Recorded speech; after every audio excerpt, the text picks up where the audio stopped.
NBC Sports presents the best of the National Football League, the American Football Conference.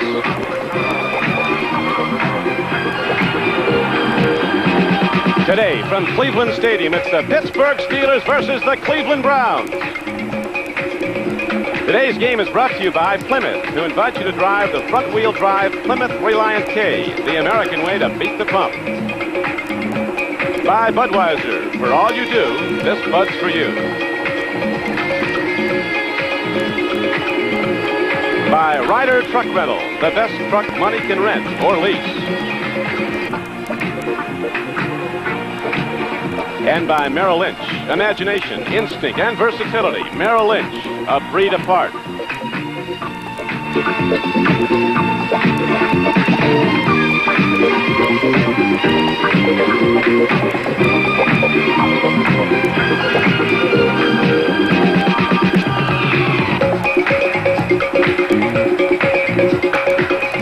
Cleveland Stadium sold out, over 81,000. The Steelers and the Browns atop the AFC Central along with Houston, all at 4-3. Steelers have won the toss and they'll be receiving. The Browns ready to kick the ball off, and back to receive it is Frank Pollard, a rookie from Baylor. A high spinner taken at the goal line. Here comes Pollard behind the wedge. He's to the 10 to the 15 and spins on out to the 20-yard line. Good quick hit on special teams play. Dino Hall was down there to make the hit, and here is the quarterback and the alignment in the backfield for the Steelers. Cliff Stout starts in place of Terry Bradshaw. Greg Hawthorne, second-year player from Baylor, starts at one runner. Russell Davis from Michigan is the other. The wide receivers, in the absence of two All-Pros, are still good people in there. T-Bell and Jim Smith, the wideouts. Randy Grossman, a good pass-catching tight end, and a much underrated blocker. It's 1st and 10 for the Steelers. First place, the Steelers may go to the run, and there's nothing there as the Cleveland defensive front, which has been getting tougher and tougher as the season wears on. Stops it cold. There's Cliff Stout. He comes from Oberlin, Ohio, 40 miles away from Cleveland. And there's his blockers, John Colvin, All-Pro. Ray Penny starts at left guard. They've got injuries up front. Represents the All-Pro center. Tyrone McGriff, the right guard, was the last player selected in the last draft, 333. He was the anchor man, but he's starting for the Steelers because of injuries. Larry Brown's the right tackle. It's 2nd down now at 9, and before the ball is snapped, a couple of Browns leave early. That's Robert Jackson, 56, one of the inside linebackers. Very aggressive play. We'll see if he was drawn off, John. He was drawn off because McGriff pulled. He got into it. It looked like a pass play because it looked as if 61 started to get into his pass blocking position a little early. Take a look now quickly at the Cleveland Brown defense. They got some young people, but they're playing well. Marshall Harris, the left end. They really like Henry Bradley, the nose tackle. He was driving a truck here in Cleveland a year ago. Came in as a free agent, made the football team. Lyle Alzado, twice an All-Pro at Denver. The right end, he's having a good year. Good aggressive linebackers with Charlie Hall, Robert Jackson, Dick Ambrose, and Clay Matthews. So now it's 2nd down and 14 after the assessment against the Steelers. A weird-looking play, almost in slow motion. Nothing happened. Another penalty marker goes down. Well, Don, what we may have an opportunity to see is just how important Terry Bradshaw has been to this group. Remember, 5 or 6 of his offensive stars were down. He still carried the offensive load, stuck 34 points on the board last week. He's not expected to play. I don't think they're even going to try to do the same things with Cliff Stout. They're going to put the burden on their defense. There are the defensive backs for the Cleveland Browns. Ron Bolton and Clinton Burrell at the corners. Tom Darden, an All-Pro from Michigan, at one safety. Clarence Scott is the other. So the Steelers misfiring, offensive misalignment. And now we have 3rd down and 13 coming up when the Steelers break the huddle. Pittsburgh coming into the game after consecutive losses at home. The Steelers, the defending world champions, are they really on the ropes? Is this team slipping? They've not sacked the passer with any regularity. That's been the difference. Bradshaw there's having a great year, although he did not have one today. First time in 63 games he's not started for the Steelers. Stout dropping back, stands in, takes a look. He's got a man open, goes in high to Kelvin Sweeney, and the ball is broken up. Ron Bolton was on the play. The free safety, Darden, came over. So the Browns hold on the Steelers' first possession, and now Cleveland will get it for a first time on a punt. Don, they're putting an awful lot of pressure on Cliff Stout. I almost get the feeling that they're taking the same philosophy toward this game that Philadelphia took when they played the first game of the series. They got by starting Walk as the pitcher. Bradshaw wants to play in this ball game. The doctor said it's not advisable. It might be something that'll linger with him all year. One good whack on his thumb and jam it for the year, so he may be in there, but Stout's a good athlete. They're going to give him a go at it. Colquitt punched the ball not very far. Right field's a fair catch at the 47-yard line of the Steelers. And so the Cleveland Browns on their first possession, John, came out with an excellent field position. A run of only 32 yards by Colquitt. And here's the guy that makes it go, Brian Sipe, having a great year. 12 touchdown passes, only 4 interceptions. The Pruitts, they're not related, will be the starting runners. Big Mike from Purdue and Little Greg from Oklahoma. The wide receivers, Logan and Reggie Rucker. And Ozzie Newsome, the Alabama tight end who gained an All-Pro honor last year and made one first team. Well, the Browns get the ball for the first time and they have it in good position. No score in the first quarter. 14:01 to play in it. The Steelers and the Cleveland Browns sold out Cleveland Stadium on a cold October day. Pitch back goes to Greg Pruitt. Little answer from Oklahoma takes it inside the 45-yard line and down to the 43. Defensively, the Steelers are hurting also. The front line's all right. Greenwood, Green, Furness, and Banaszak, the starters. But there's a mid-sitting all-pro at middle linebacker. Dennis Winston's not in there for Jack Lambert. Jack Ham and Robin Cole on the outsides. And in the secondary, and Jim Plunkett gave them fits the last game, Ron Johnson and Mel Blunt at the corners, Donnie Shell and Mike Wagner the safeties. There's a gain of 4 yards on the run by Greg Pruitt, so it's going to be 2nd down and 6 now for Cleveland. While the 43-yard line of Pittsburgh, no score in the first quarter. Greg Pruitt. Good defensive play by the All-Pro Jack Ham. Jed DeBlock came in and made the hit at the line of scrimmage. It was actually a loss on the play. Jack Ham.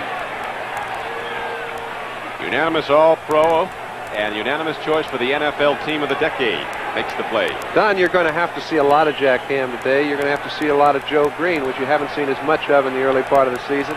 L.C. Greenwood's going to have to pick up the slack. I'm sure that it's time for Pittsburgh, if they're to be the team they have been over the past 4 or 5 years, they've got to put the burden on their big guys because too many of them are out. See the year Sipes having 1,800 yards through 7 games. 3rd down and a long 8 now as Sipe takes the deep drop. There's a blitz. He gets it away and he makes the completion. Melvin Hill comes into the backfield and takes the ball down to the 30. Sipes one of the best at coming in against the blitz, and he hits Melvin Hill for a 15-yard gain. Okay, it's not that Pittsburgh blitzes so much, Don. It's that when they do, they don't care if you know it or not because they've been able to execute so well. But so has Brian Sipe over the years. He catches a situation where he can put Calvin Hill right on J.T. Thomas. Little move to the outside, jumps to the inside, and that's one-on-one, nothing but room to run. Sipe just has to lay the ball out in a flat first down. Jim Garrett, the offensive backfield coach for the Browns, calls Calvin Hill pinch hitter. He says he sits on the bench ratings, then comes in and gives you the home run. Mike Pruitt runs the ball straight ahead on a 1st and 10 carry from the 30. He advances the ball down close to the 27-yard line. L.C. Greenwood was on the stop, now in his 12th year. 6 times an All-Pro, and there's Mike Pruitt, had the great season last year for the Browns. Over 1,200 yards. We noticed that Greg Pruitt is starting for the first time in several games. He has not carried the ball much in the past few years against the Steelers. He's been antsy this year over the past 4 or 5 weeks. This is not a punitive action against Charles White. It's just that they think Greg Pruitt's ready to go. They've got a great one waiting to go in, too, in Charles White, the Heisman Trophy winner from SC a year ago. Sipe throwing long. Logan is out there. And the ball is stripped away at the last moment by Mel Blunt. Still one of the fastest cornerbacks in the league now in his 11th year from Southern University, so Sipe almost hits Logan on the payoff. He's one of the fastest, but he's also one of the biggest and the best. There are very few cornerbacks that could have had their back to the quarterback. The ball was in the air. It was a perfect throw. The receiver had the game beat by a yard. He had to wait just a little bit on it. Blunt found it in the air and batted it away. That's a play that very few cornerbacks can make. Maybe that's why they leave him one-on-one so often. So now Sipe and the Browns come out with a 3rd down and 9 play at the 28-yard line of the Pittsburgh Steelers. There's no score with 11:48 to play in the first quarter. Logan to the left. He's right to the right. He's caught 3 balls this year. There's his 4th, and he loses it. Wright's got free. It's intercepted now. Taken back by Ron Johnson on a skip off the hands of Keith Wright. Johnson intercept for the Steelers and takes the ball back to the 25-yard line. So the Cleveland threat is stopped. 18-yard return. All right, you very seldom see Brian Sipe throw the ball as high as he did. He had a lot of room to hit Keith Wright. It's the sort of turnovers that the Pittsburgh Steelers have been accustomed to making. They haven't been making them early. They get one in this ball game, the biggest ball game of the year. Ron Johnson, his first interception of the season, takes the Browns off a challenge and gives the Steelers back to football at their 26-yard line. No score in the first quarter. Don Quickie with John Brody at sold-out Cleveland Stadium. Clips out, hands up. They go to the run, and Russell Davis takes the ball straight ahead for very little. The Browns working out of the 3-4 defense. Very quick inside linebackers. Robert Jackson, 56, and Dick Ambrose, 52. They like these young nose guards they have. Bradley, who starts, and Cruz, who comes in behind him, John. And they like Harris, number 90, as a pass rusher. Another first-year player. Second and 6 from the 29. It's a gain of almost 3 as a light rain starts to fall. Temperature in the high 30s. There's a chill factor, though, the wind coming in off the lake. Seas at 7 to 10 feet, crashing over the break wall outside this stadium. Now, Russell Davis runs the ball ahead for a first down. Russell Davis, who stacked the way up in the East-West Shrine game a couple of years ago, when he rushed for 200 yards and 6 touchdowns. Well, you know what we really saw there, Don, on first down was a 4-yard play that put Cleveland in a bind. They would like to stuff the Steelers on first down so they can get into passing down situations. You can see when they handle Robert Jackson, the defense for Cleveland run-wise is a little bit suspect. They did it on that play. If they continue to do it, they'll have some success. It's a first down for the Pittsburgh Steelers at their 36-yard line. Back to the run, straight ahead, not too much. Hawthorne, the big back from Baylor, who was drafted in the first round 2 years ago. Not too much, Don. Look who's in on the tackle. Number 56. And we say, hey, he's such a great player. Let's try to leave him free as often as we can. They try to get their linemen to get a piece of those guards who are coming out to block on Jackson. This time, he and 2 or 3 others are filling the hole. They only get 2.5, 3 yards, and that's not a good play.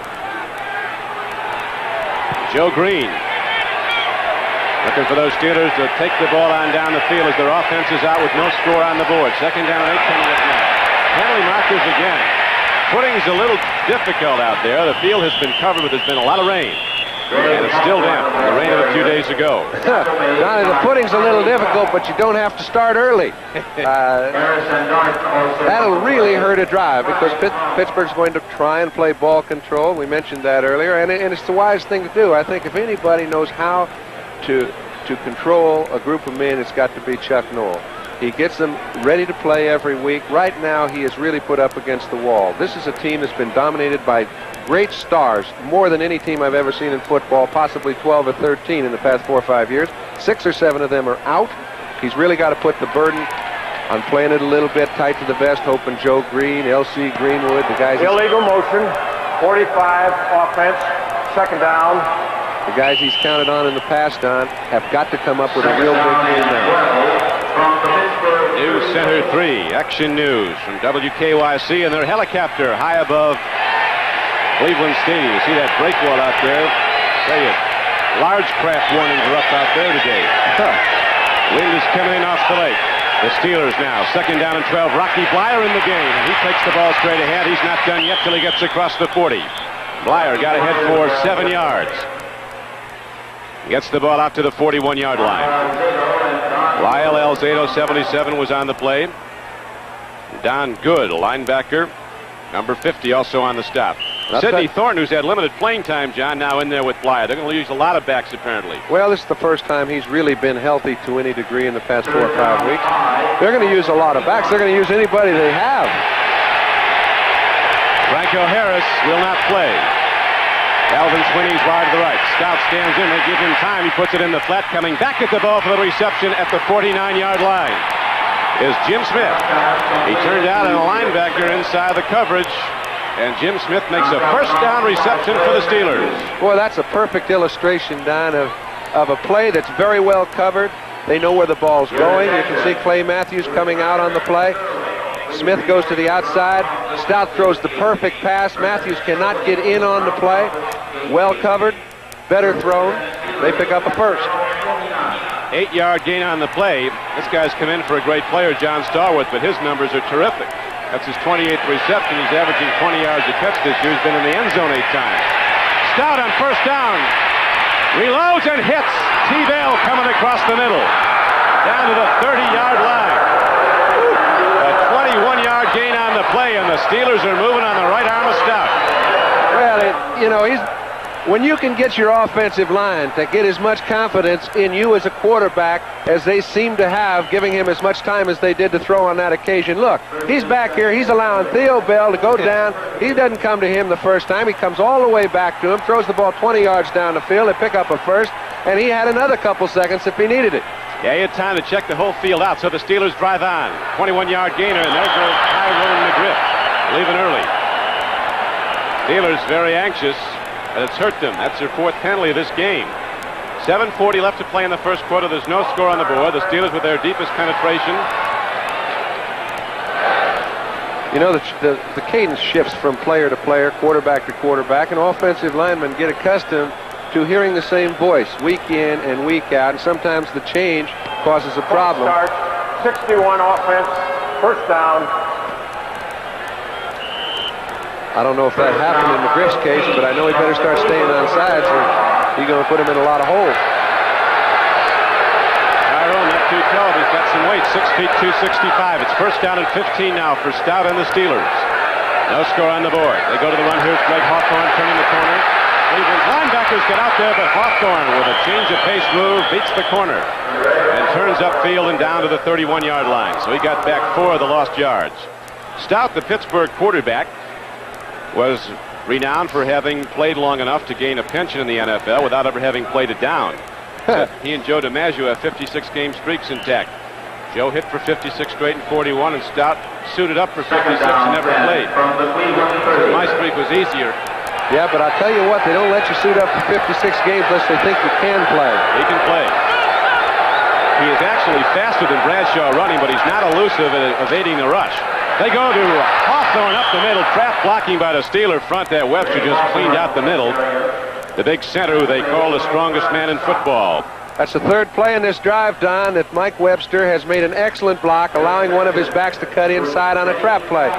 Now, when he makes a block, look what he does to Bradley. He absolutely knocks him backwards to the play. The back has nowhere but hole to run in. That's why he's an all-pro. He's got to come up with a big ball game. He seems to have one every week. Never was it more important than today. The Steelers sustaining offense nicely here. This is the 9th play of this drive. They have 3rd down and a long 3 coming up on the 28-yard line. Stout stands in, cocks his arm and drills it to Rocky Bleier. And Bleier's down inside the 20. He has a first down for the Steelers. A 7-yard gain and a first down. New England leading Buffalo on a John Smith field goal from 41 yards out in the first quarter, 3-0. Washington up on winless New Orleans, 3-0. Mosley hit one from 50 yards out for the Skins. There's a couple of big confrontations there in this city this week. Today it's the Steelers and the Browns. Tuesday it's President Carter and Ronald Reagan. They'll debate here in Cleveland. Confrontation of another kind. 1st and 10 now for Pittsburgh. Back to the run. Straight ahead. Driving with the ball is Sidney Thornton. And he takes it down inside the 15-yard line. And down close to the 10. When you've got defensive ends making the play that's going right over the middle, you know somebody's doing some work offensively, guard-wise and center-wise. Webster and Penny did a fine job there along with McGriff. They're just pushing people out of the middle. Boy, they are. Penny's at left guard, McGriff's at right guard, and Webster, the great all-pro tackle. Brooklyn-born Sam Ratigliano, the head coach of the Browns.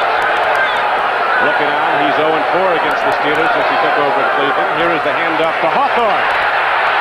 On a 2nd and 4 carry, he gets thrown back for a loss. This time, the Browns were reading run, and the linebackers were coming through. Robert Jackson, a 230-pounder out of Texas A&M, a former #1 draft choice 56, who's made a big difference in the Cleveland defense since they went to the 3-4, and he got a starting job. Well, he is such a fine open field tackler, Don, and he's such an aggressive player. It's the personality of the Cleveland defense to keep those backs and tackles off of him. If he can get a piece of the runner, he can run people down. He can do his job at any time. Right now, they're in a 5-back situation. It's the first time they've created it in this drive. The Steelers, who've lost their last 2 games, moving the ball now despite penalties. It's 3rd down and 6. Stout stands in. He's going to run the ball. He's got to do something. He gets rid of it in the end zone. Diving for the ball was T. Bell. As Stout unloaded just before he was hit hard by Elvis Franks. And there's a penalty marker down in the end zone. And it was a late one, Don. It came 10 or 15 seconds after the play had ended. I do not know what happened. It could be for roughness, unnecessary of some sort, but look at how much time Stout has back there. Finally, he gets a chance to come to T. Bell all the way down in the left corner of the end zone.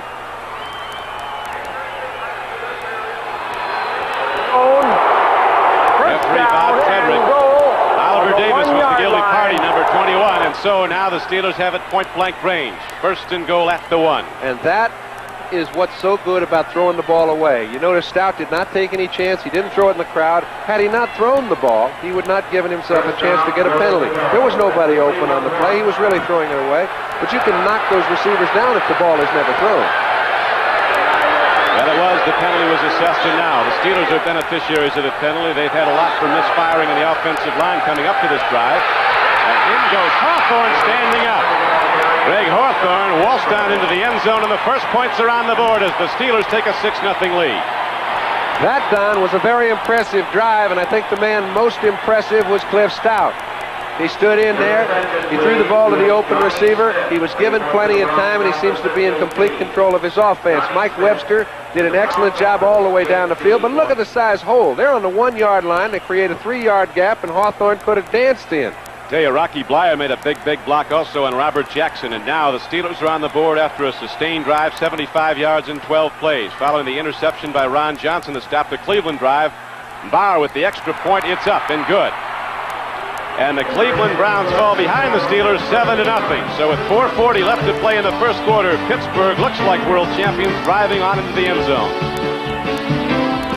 Thank you, Bryant. We're set to go now here at Cleveland Stadium.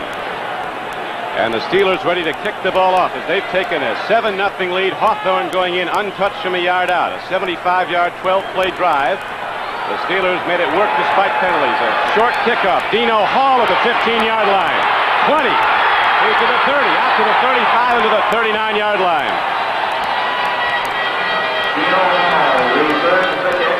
Let's watch the touchdown again, and here it is with Stout handing up to Hawthorne. This just climaxed. It was a perfect exposure of what they did throughout the whole drive. They created 2- and 3-yard holes for their running backs to run in. That's down on the 1-yard line. He runs it in for a 6-0 lead. The extra point was good to go 7. Now Cleveland's got the ball 1st and 10, just short of their own 40-yard line. They better get humming. They've had good field possession on their 2 possessions. This is their second. Ryan Seif, the quarterback, fakes the run, play fakes to Pruitt, looks long, now swings out in the flat mirror as Ozzie Newsom coming up with the ball and turning upfield across the 45. He'll step out just short of the 45. I really think that when you take a look at Pittsburgh's defense, you're going to have to throw on 1st and 10, because when they get you in passing situations, they start doubling your wide receivers. 1st down, they usually go to a very easy coverage, such as a double zone on the wide receivers. You're going to see Seif throw on 1st down, play action passes as he does here to Ozzie Newsom, pick up the 7 or 8 that the defense gives you. And he can do it. Newsom's a good one. Bear Bryant says he's the best we ever had at Alabama catching the ball. Came in as a #1 draft choice. He's fast, can go deep. Here's a running back play now as Mike Pruitt runs the ball straight ahead. And Pruitt takes it across the 45-yard line out to the 46. Joe Green and Gary Dunn, a couple of tackles around the stop. So is Dirk Winston, the middle linebacker, playing for the injured Jack Lambert, who didn't even make the trip. That's right. That's why it's so incumbent upon Joe Green to play well. He has got to keep the guards and tackles off of the middle linebacker, Dennis Winston. Now, we all know what a great player Joe Green's been over the years. This time he's got a tough situation. He's on Leon, the center. He stands him up. He really gets a standstill out of the play, but it allows Dennis Winston to come in and make the play. 3rd down and 3 now for Cleveland, the 47-yard line of the Browns. Steelers lead in the first quarter, 7-0. Pitch back goes to Mike Pruitt, turns the corner. Penalty marker goes down. He'll get Cleveland on a hold. Greg Pruitt came out and grabbed somebody. I don't think Pruitt's in agreement with that play. He was going after Winston and grabbed him. Well, he got good contact on Winston and really forced him outside for quite a while, allowing Pruitt to cut back. And Unfortunately, he must have slipped an arm around. Lynn Swan waiting to get back in the lineup. Well, he's now stated to be healthy. I don't know how healthy. I mean, healthy enough to play. At least he's got his goods on. A lot of them, the injured Steelers aren't even dressed. You know, that's the amazing thing. Offensive holding, number 34, during the run. Listen, when you're 5'10", 188 pounds, you got to hold. You ought to get a couple Third holds. down, 13 from the Cleveland 37. It's Schottenheimer, the defensive coordinator for the Browns, and he's tied together this defense very well. We have 3:38 left to play in the first quarter. The Steelers lead the game 7-0. They drove 75 yards in 12 plays. Hawthorne on the payoff end. Now the Browns have third down and 13 from their 37. They get a free play. White, yep, left early. Swing pass goes to Pruitt. There's going to be a whack here. And Pruitt eludes the head-on tackle and goes down after a good game, got back to penalty yardage, but there's also a penalty marker down. It looked like Dwight White left early. He did. I don't know if he was pulled or not, but it looked like Sipe just put him on a long count, being a little antsy to get in after him. This is some rivalry. 18 straight years it's been sold out in Cleveland with crowds of over 80,000. Even the year the Steelers were 1-13, the place was packed. There's over 20,000 people here from Pittsburgh. They say it's not an excursion when the Steelers play the Browns here. It's an invasion. They all show up. You notice when they scored, there was a good cheer. Defense, number 78, offside. Franco Harris is out for the Steelers with inflamed knee Third down, ligaments. 8 from the Cleveland 42. Bradshaw has strained knee ligaments, but the thing that's keeping him out today is the bad thumb that he jammed. Brian Sipe with a lot of yards. Looking for more now. Here's a third down and 8 play coming up from the 41 of Cleveland. Sipe has time, drills it. It's slapped up in the air. It was a free football. Looked like L.C. Greenwood might have got a piece of that. That's just as good as a sack, Don, when you keep your hands up and you keep the quarterback from being able to get at the ball. Not been this year, and he's been giving up field position with short punting. T-Bell is back for the Steelers at his 20. And Johnny Evans, it's a bad hop, and he's got a problem. Free ball, and the Steelers have it at the 33-yard line. Even if the Browns recovered, made no difference. It's a Steeler football on fourth down. So the big guys from Pittsburgh have got it together right now as Dirt Winston comes off the ground with the football. He's going to take it home. It wouldn't matter how far he had been able to kick it if he could have caught it. This ball is on the center, no doubt. It's so important to make that short hop pick up because this is just like a turnover. Steelers have the ball on the 32-yard line. The second time early in the game they've had a good break. And the Browns kick center, Jerry Sullivan, is one of the best in the league. Not on that play. So the Steelers get back the ball, and now they're ready to challenge again. They lead the game 7-0, 3:18 to play in the first quarter. First and 10, Steelers at the Browns 32. Look at this. Stout takes it himself. Down to the 30-yard line. Guys can get hurt doing that, but he's a big guy. Believe it or not, Terry Bradshaw is the smallest Steeler quarterback on the roster. Malone and Stout are both bigger than he is. Well, you have to be pretty well disciplined as a linebacker. Clay Matthews that time stayed home. He's a third-year player. If you're going to catch one, you usually catch somebody trying to make a play above and beyond the call. If there was ever a condition that you would expect to see him moving to pursue, it was that when he stayed home and made a fine play. Stout came into the game completing 11 of 19 throws, 58%. He looked real sharp today. Second and 7, he throws. He's a little short of Greg Hawthorne coming out of the backfield. Browns got a rush going that time. Alzado was coming, and so was Matthews from the right outside linebacker. That time they fooled the Pittsburgh offense. They blitzed Matthews, forcing Stout to throw the ball a little earlier than he wanted to. As a result, it's 3rd down and 7. They got into this position because of a bad punt. And 8 from the Cleveland 30. So now, big play for the Steelers. Calvin Sweeney, rookie wide receiver from Southern California, goes wide left.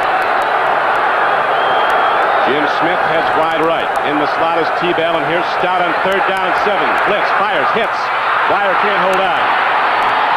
Clay Matthews got there, but Blyer couldn't hold the hard-thrown ball. 2:30 left to play in the first quarter. Stout and the offense come up short on 3rd down. We'll see if they send out Barr for a long field goal attempt.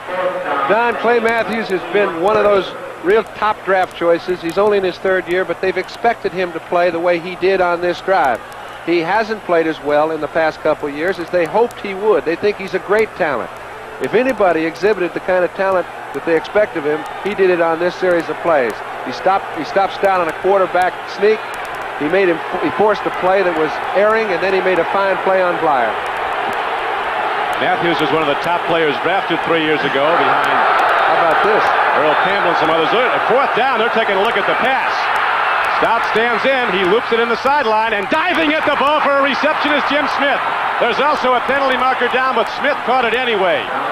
So the Steelers, with the young quarterback Cliff Stout, on 4th down going to the air, connect on a 15-yard completion. And the Steelers drive on. It was too long with these gusting winds. It was elected by the coaching staff to try the field goal, so they go to the throw. Interference, number 28. First down. They got him coming from pillar to post. You take a look, 4th down and 7. I think it's the best call they can make, particularly if you have a good play. Stout gets plenty of protection. You can see McGriff up there just manhandling his man. Jim Smith seems to put himself in position to allow the quarterback to throw it where it's easiest to complete and come up with a completion. Henley was there if he dropped it, but he caught it. It's pass yardage, and it's a first down, a 15-yard gain. Now they go to the run from inside the 15-yard line. On 1st and 10 from the 14. The drive ahead's good for about 3 yards. Let's get an update on the rest of the National Football League's action as we switch to New York and Bryant Gumbel. Bryant? Okay, thank you, Don Criqui. At the Meadowlands, Craig Morton engineering a drive for the Broncos here, going up top, completes to Rick Upchurch. He says goodbye to Mike Dennis before he gets blindsided, but the Broncos are on the move, trailing 3-0. Let's go back to Cleveland. Don.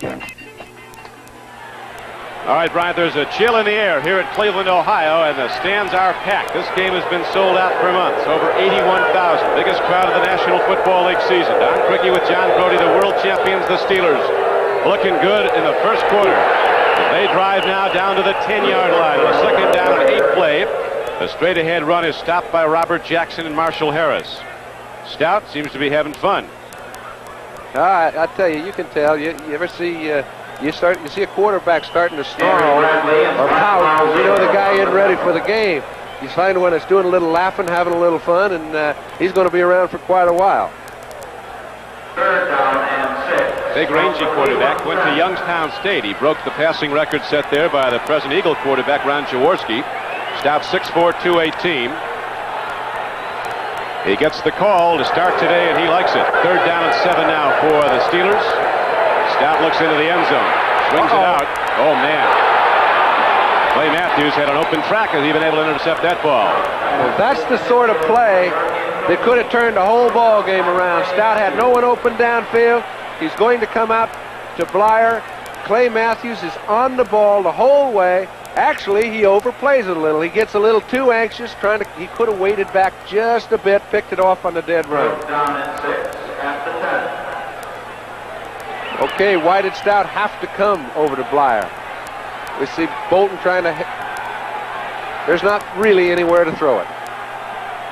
Colquitt will hold at the 18-yard line, a 28-yard field goal attempt. It's plenty long. And just on the numbers. So the Steelers on a 4th down gamble get the ball close enough. And Bauer gets the points up in Pittsburgh with 48 seconds to play in the first quarter. Has taken a 10-0 lead over Cleveland. Back at Cleveland Stadium, it's Don Criqui with John Brody. The Pittsburgh Steelers have taken a 10-0 lead. These champions don't look like they're on the ropes, John. Well, I think in the first quarter, the story of the ball game is Cliff Stout. He's taken this club as if he was Terry Bradshaw. Chuck Noll knows what he has, but it's the first time any of us at home get an opportunity to see him. Barr kicks off now for the Steelers. Here's Keith Wright. This kid can go across the 20 and the 25 and the 30, and Wright's not done till he gets to the 36-yard line. So the Browns with their 3rd possession now, again with good field position. Keith Wright, who came off a major knee operation, great to see him back. He's been a great one for the Browns. Young, fleet wide receiver from Memphis State, who's one of the very best at returning punts and kickoffs. Now Sipe and the Browns looking to get untracked on offense. Well, Logan's a guy he'll be looking at pretty soon. You recall early, Logan almost had 6. Pittsburgh had the ball for 10 minutes and 27 seconds of the first quarter. The Browns only 3:35. We have 38 seconds to play in the quarter. First and 10, Cleveland. Starting to put it up. He's got time. There's a man open. Reggie Rucker turns back upfield, loses some yardage, but he's got plenty. He got 13 yards and a first down for Cleveland out to the 49-yard line. Well, that's the personality of the Cleveland Browns. First and 10, play action pass. The only time they've ever run the ball for large periods of time is when they're moving people off the line of scrimmage, which they are not doing at this time today. They love to be able to throw the ball on first and 10, play action. The receivers run very disciplined routes, and they're effective that way. Here's Sipe throwing to Pruitt. He eludes one tackler. Got away from Jack Hammond. He gets ahead for a first down. Greg Pruitt, what a great back he was at Oklahoma and with the Cleveland Browns. Went down with knee surgery last year, but you see he's got it all back. I'll tell you, there's a problem, Donnie. Got a Brown limping off the field. 12-yard gain on the play, though. It's a first down for Cleveland when we come back. Knoll battles Cleveland. This is a homecoming for Chuck Knoll. He's from Cleveland, Ohio. Played high school football here, then went on to Dayton before a playing career with the Cleveland Browns. So he knows this stadium and the great heritage of this game so well. A rivalry that dates back to 1950. The Browns and the Steelers meeting for the 61st time. Cleveland now good position. First and 10 at the 39-yard line of the Steelers. The world champions lead at 10-0. Opening play of the second quarter. And ahead with the ball down to the 35-yard line is Mike Pruitt. Delamalure, the all-pro guard who left Buffalo, came to Cleveland, and the left guard Henry Shepard, 65, led the blocking. Well, I'll tell you, Donnie, they're really put up against it right now. This is Doug Deacon. He's an excellent player. Cody Risen is trying to get out there. He's been a high draft choice from Texas A&M. He's finally making his mark. Henry Shepard banged up. Robert E. Jackson coming in with Delamalure. We don't know if Henry Shepard will be back in. This telecast is presented by authority of the National Football League. It is intended for the private use of our audience. Any rebroadcast or other use of this telecast without the express written consent of the Cleveland Browns and the National Football League is prohibited. There's a problem with the clock right now. They're checking that out. It shows 14:32 to play in the first half. The numbers for the first quarter.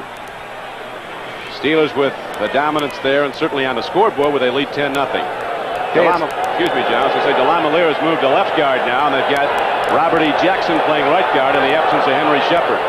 It's second down and 6 now for Cleveland, 35-yard line of Pittsburgh. Sipe throws. He's got a man open. This is Charles White, and he's got a first down to the 25-yard line.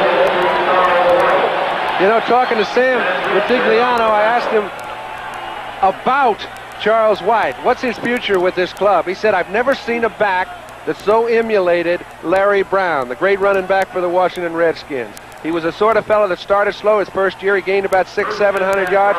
He's tough, he's durable, he's quick, he can catch passes, and he just keeps coming at you. Now, Charles White's going to be with the Browns for quite a while. He's really durable. Ran the ball over 1,100 times without an injury at USC. Gained over 6,200 yards. Second all-time, only Dorsett had more. Pittsburgh, here's a swing pass. They get it away to Ozzie Newsome.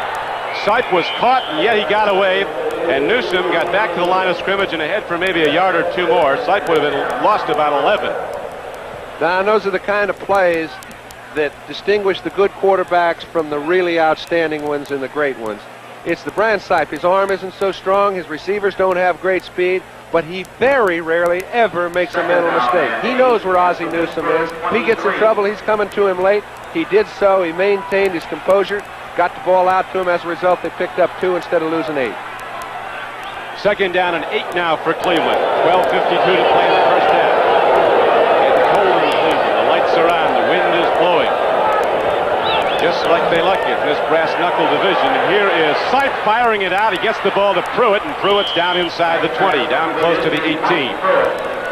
Be short of a first down on a second and 8. Bring up third and about 3. Let's get another update on this NFL 88th weekend to play as we go back to Bryant Gumbel in New York. Thank you, Don Criqui. At the Meadowlands over in Jersey, the Giants are taking on the Broncos and trying to snap a 6-game losing streak. Phil Simms rolling out of the pocket here and hitting Danny Pittman for a very good game. But typical of the Giants season, the play called back by a penalty. They're out in front 3-0. Back to you, Don. It's now 3rd down and 3 for the Cleveland Browns inside the 20-yard line of Pittsburgh. Steelers lead the game 10-0. More people leaving early. I think this one may be called onside for leaving. That's the problem. He left the center Without the ball. Well, sometimes we assume that the quarterback is always going to remember the count, and he doesn't. I know once in a while when I'd forget the count, you have so many things to think about, I'd call an audible, which made it an automatic snap count. He might have thought of that on this time.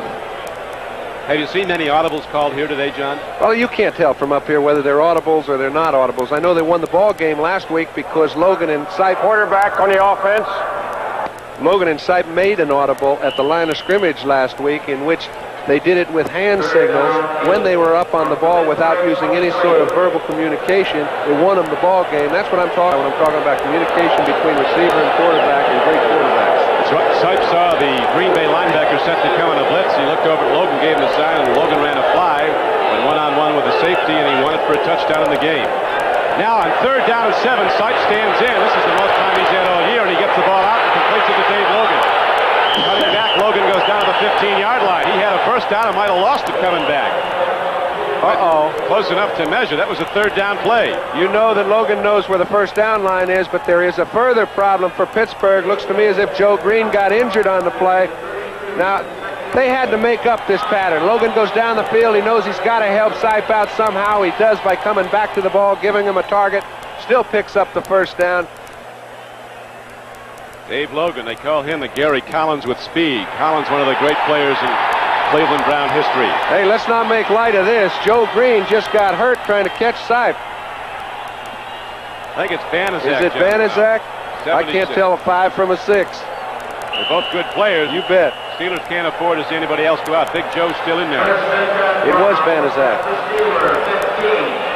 Green plays an interesting tackle position. He'll play over the center, DeLeon, and they openly profess not to be fond of each other.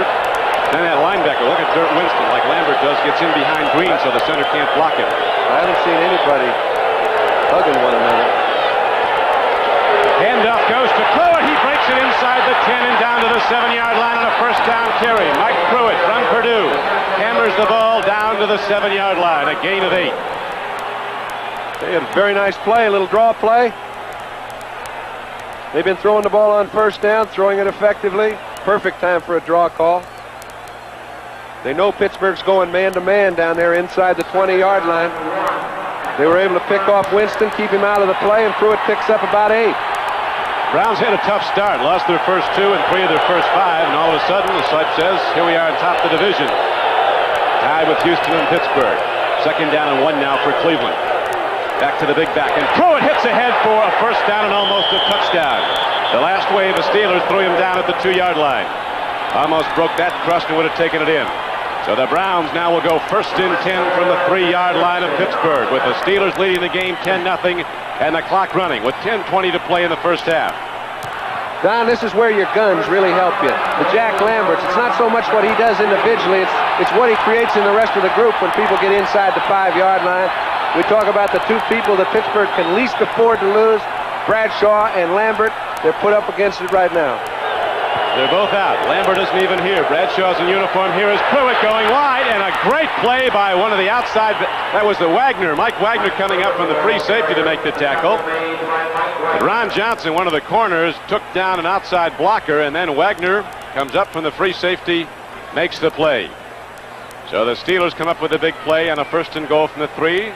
The throwback is for a 2-yard loss at the 5. Well, there are a lot of things that you can do to Mike Wagner.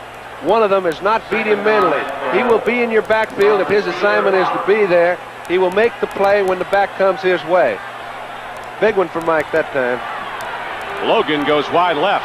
He's a jumper. He's up against a guy and get up there. Also Mel Blunt.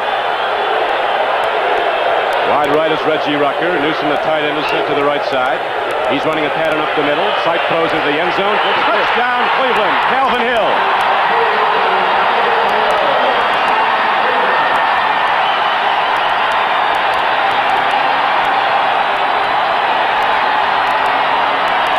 tell you, he's savoring this little devil. Another Yaley makes good. This ball had to be thrown at the right time. There are only a few backs in this game who can make the right route. He had to do it. He had to make his break off Robin Cole and not get too far out so the cornerback could make the play. Sipe, right as he made the break, threw it right in between the two people. Touchdown for Cleveland. So now the veteran Don Cockcroft is on the field. Holding will be rookie Paul McDonald, and the extra point is up and good. And the Cleveland Browns are right back in it with 9:10 left to play in the first half. The Browns go 62 yards in 11 plays the last 5. Brian Sipe to Calvin Hill. It's 10-7 Pittsburgh. With John Brody, this is Don Criqui back at Cleveland Stadium on a cold October day. The Browns have just taken it 62 yards, have taken it into the end zone, and a pass from Brian Sipe to Calvin Hill, a guy they say would be a great asset to any team if he never played it down. He provides so much leadership. And now, as we take a look at the split screen of Don Cockcroft, upper left, ready to kick it off, Frank Pollard ready to return it. Our producer today for NBC is Larry Cirillo, our director John Gonzalez. As we have 9:10 left to play in the first half, the Steelers moved out to a 10-0 lead, and now the Browns have rallied back. A lot of points have gone on the board the recent years when these two teams have played. Cleveland scored 65 points against the Steelers last year in 2 games. Lost in both. Sam Ratigliano says usually 24 will win for you, not against these guys. Short kickoff again by Barr, and the wind is a factor. He's kicking into one. Coming off that late, and he return is up across the 30-yard line. Action 3 helicopter, WKYC television in Cleveland. And our thanks to them. Got to really be brisk up there. Yep. You know, Don, people say, geez, what are you doing in Pittsburgh to fool people offensively? Why are they so fine? If there was ever a vanilla offense, it's got to be Pittsburgh. They don't do anything fancy. They just execute well. It doesn't seem to matter who's playing. They've executed well today, and stout at quarterback's been effective. Now the turf is starting to give way under the rain and the big feet. A couple of clouds kick up, couple of guys go down. A little chapped up in that midfield section. And you really get the feeling that when you're playing on natural surface as opposed to synthetic surface. Do you remember when the center threw the ball back? I got to feel like he got the ball caught a little bit in that slop down there. Didn't get a good clean snap back to the punter. As a result, it was a big turnover. 3 points for Pittsburgh. That's a good point, because Sullivan, as we pointed out, is one of the best kick snappers in the league. Now it's 2nd down and 8 for Pittsburgh. Ball at the 37-yard line of the Steelers. Right up the gut again, not much there. Lyle Alzado, 77 on the play. Dick Ambrose was in on the play also. If they don't get offensive linemen on Robert Jackson, they're not going to make too many yards. They haven't been able to seal him off in this drive. He gets into the hole, causes a stumble by the offensive back. As a result, it's 3rd and 5. He's their key. He's a flyer. He makes those flying tackles. He will dive at the ball carrier. Now Thornton and Blyer are the setbacks for the Steelers. 3rd down and 5 coming up for Pittsburgh, just short of their 40-yard line. 7:48 to play in the first half and the clock running. Stout has a man open, and Smith can't get to the ball.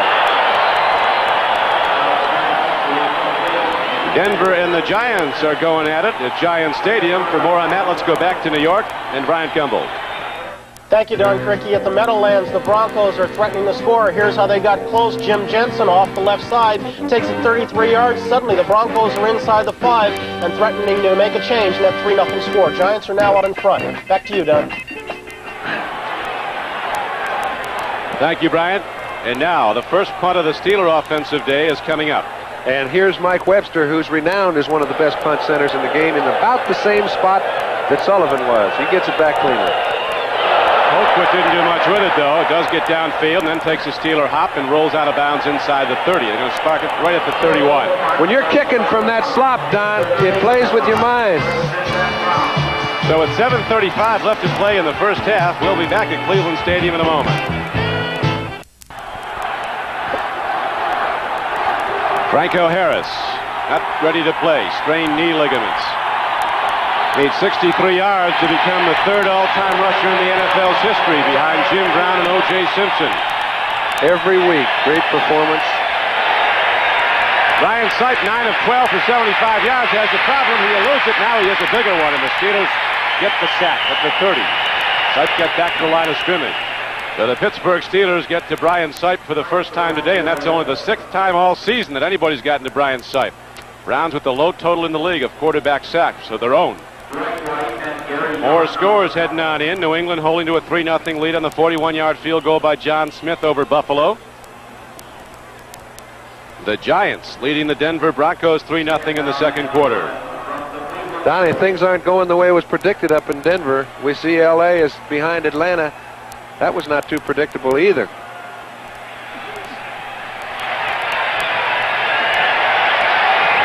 .7:05 to play now, first half. Sipe and the Browns with 2nd down and 10, just across their 30. It's a 10-7 game, Steelers in the lead. Up the middle, Logan, the great athlete, pins in on the ball, and again screens off the defense. This is a basketball player of NBA quality.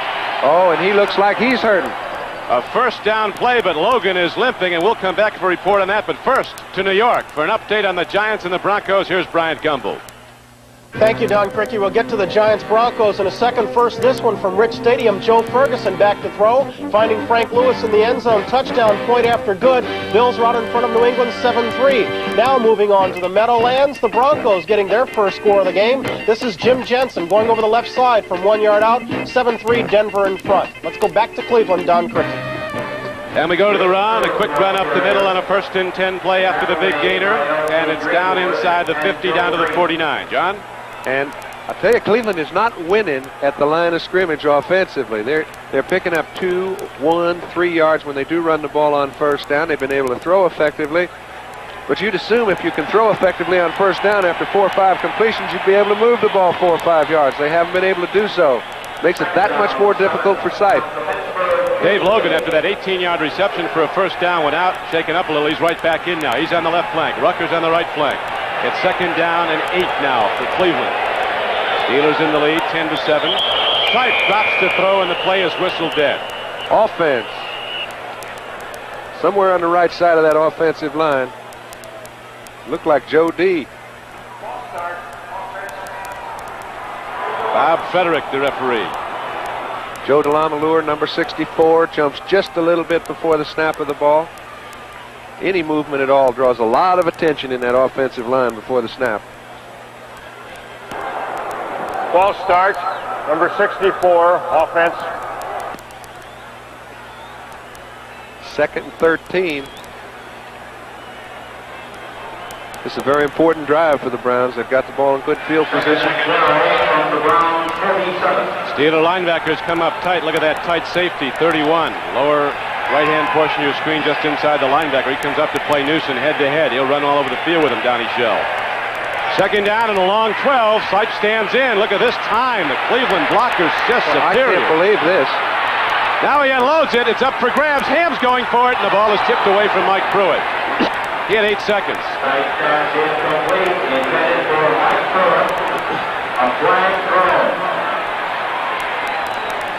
Don, that might have been as good a pass protection as I've ever seen, but more importantly, such great defensive secondary coverage. You don't find 4 fellas trying to get to the passer. Look at Sipe. Well, I think I'll go over here. Maybe I'll go over there. When he finally comes back to Pruitt, Pruitt's covered by a linebacker. Of course, it's Jack Ham, but anytime a back gets on a linebacker, he should beat him if he gets a minute and a half to go. Right now, we pause briefly for station identification. This is the NBC television network. WFMJ, Youngstown. Don Criqui with John Brody, Cleveland Stadium. Temperature with the chill factor probably in the 20s. Gusting winds, light rain. A cold day as the Steelers and the Browns hooking up. And now, Cleveland trailing 10-7.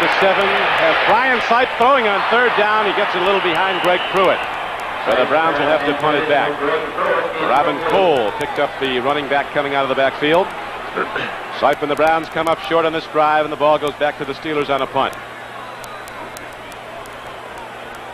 Actually, it was a little bit of snow on the ground here this morning. Might be anything back here before the game's over. Getting rough, old Broad. You got that California blood. Didn't know you owned a coat. I've lost a lot of them. 4th down and 13. Johnny Evans hits a line drive, and he put a charge into it. Man, got a little wind on that baby, and it goes into the end zone. So it'll come out on a touchback to the 20. That was a 54-yard punt by Johnny Evans, his first punt of the game. Sam Rutigliano and his Browns trailing by 3. Thank you, Brian. So Jim Jensen on the run puts the Denver Broncos in front, and here at Cleveland, it's 10-7. The Steelers are leading. Cliff Stout, starting for the injured Terry Bradshaw, has been very effective. They've missed nothing at quarterback today, despite the absence of the great Bradshaw. Stout's been superb. Here's another completion. Downfield, sliding back at the ball. T-Bell takes it on his way down for a 15-yard gain. I'll tell you, it's a little windy right down there on the playing surface now, Don. The wind is very swirly. 1st and 10, play action pass. Stout's done about all you can ask. Those statistics are not really indicative of the way he's handled his ball club offensively. 1st and 10 Steelers at their own 35. Made the big throws. The one we remember most vividly, of course, was the 4th and 8 play. They were out of range for a field goal and didn't want to punt. He threw a 12-yard strike for a first down and subsequently was converted into a field goal. That's been the margin of difference in the scoreboard right now. 10-7 game. Here's Rocky Bleier, who busted one for 70 yards a year ago here at Cleveland Stadium against the Browns. We know how good the offensive line for the Pittsburgh Steelers is, and John Kolb has been a mainstay in that group for years. He's been hurting. He's had an ankle problem. Now his wife went in the hospital. She's expecting a baby. She just went in last night. You know his mind. It takes an awful lot of ability to put all your attention on a football game when your wife's in the hospital about to deliver a baby. Wish the Kolbs all the best. Big John, a guy who's, they say, is the best offensive tackle in Pittsburgh Steeler history. He's never been to the Pro Bowl. And we're pumping it up in that Browns defensive front. This time Sidney Thornton ran head into it. It's about as much fun as running into the goalpost. And I'll tell you, they stuffed it up in the middle. And that's where Mike Webster, you remember, on the first drive had so much success. Clay Matthews, Lyle Alzado, all of them sliding down to the left. We see John Kolb can get no piece of Alzado because they're playing a little game in there. The Pittsburgh Steelers have beaten the Browns the last 7 times they've played, 11 of the last 12. 3rd down and 5 now for Pittsburgh from the Steeler 40. Stout stands in. He's got Bleier on the flank. Rocky Bleier puts his head down and crashes out to the 45. They may have stopped him short of the first down, but it was only the sideline that did it. The 12th man got him. I'm not sure they did stop him short. They didn't. No. Rocky Bleier, a money player. Now Randy Grossman comes back in with the good news for Cliff Stout. 4 new downs. Don, it's those little things that distinguish between being good and great. Rocky Bleier, his stats probably wouldn't indicate that he's a great National Football League running back, but you put him in a 3rd and 5 situation. That was a 2-yard gain. He made it a 5-yard gain and a first down. It's as important as a turnover. And he brings an extra dimension to a football team because of his leadership. Bleier's the money player. Here's a strike up the middle. It comes in short. Clarence Scott was covering Sidney Thornton coming out of the backfield, and Stout triggered the ball a little high for his first man and low for the second. Don, when you see those low-numbered players back there in the quarterback's face, you know the quarterback's been doing something to create a problem for them. Clarence Scott this time is on a safety blitz. Stout's a play-action pass on first down. He was effective on in the last first down situation. This time Clarence Scott took the play away from him. Now Bleier and Hawthorne are the setbacks for the Steelers. Rutigliano looking on as his Browns defense has been on the field much of this game. Pittsburgh's offense has been out there most of the time. Here is a pass and a completion to Jim Smith. First down throw. Ron Bolton was covering.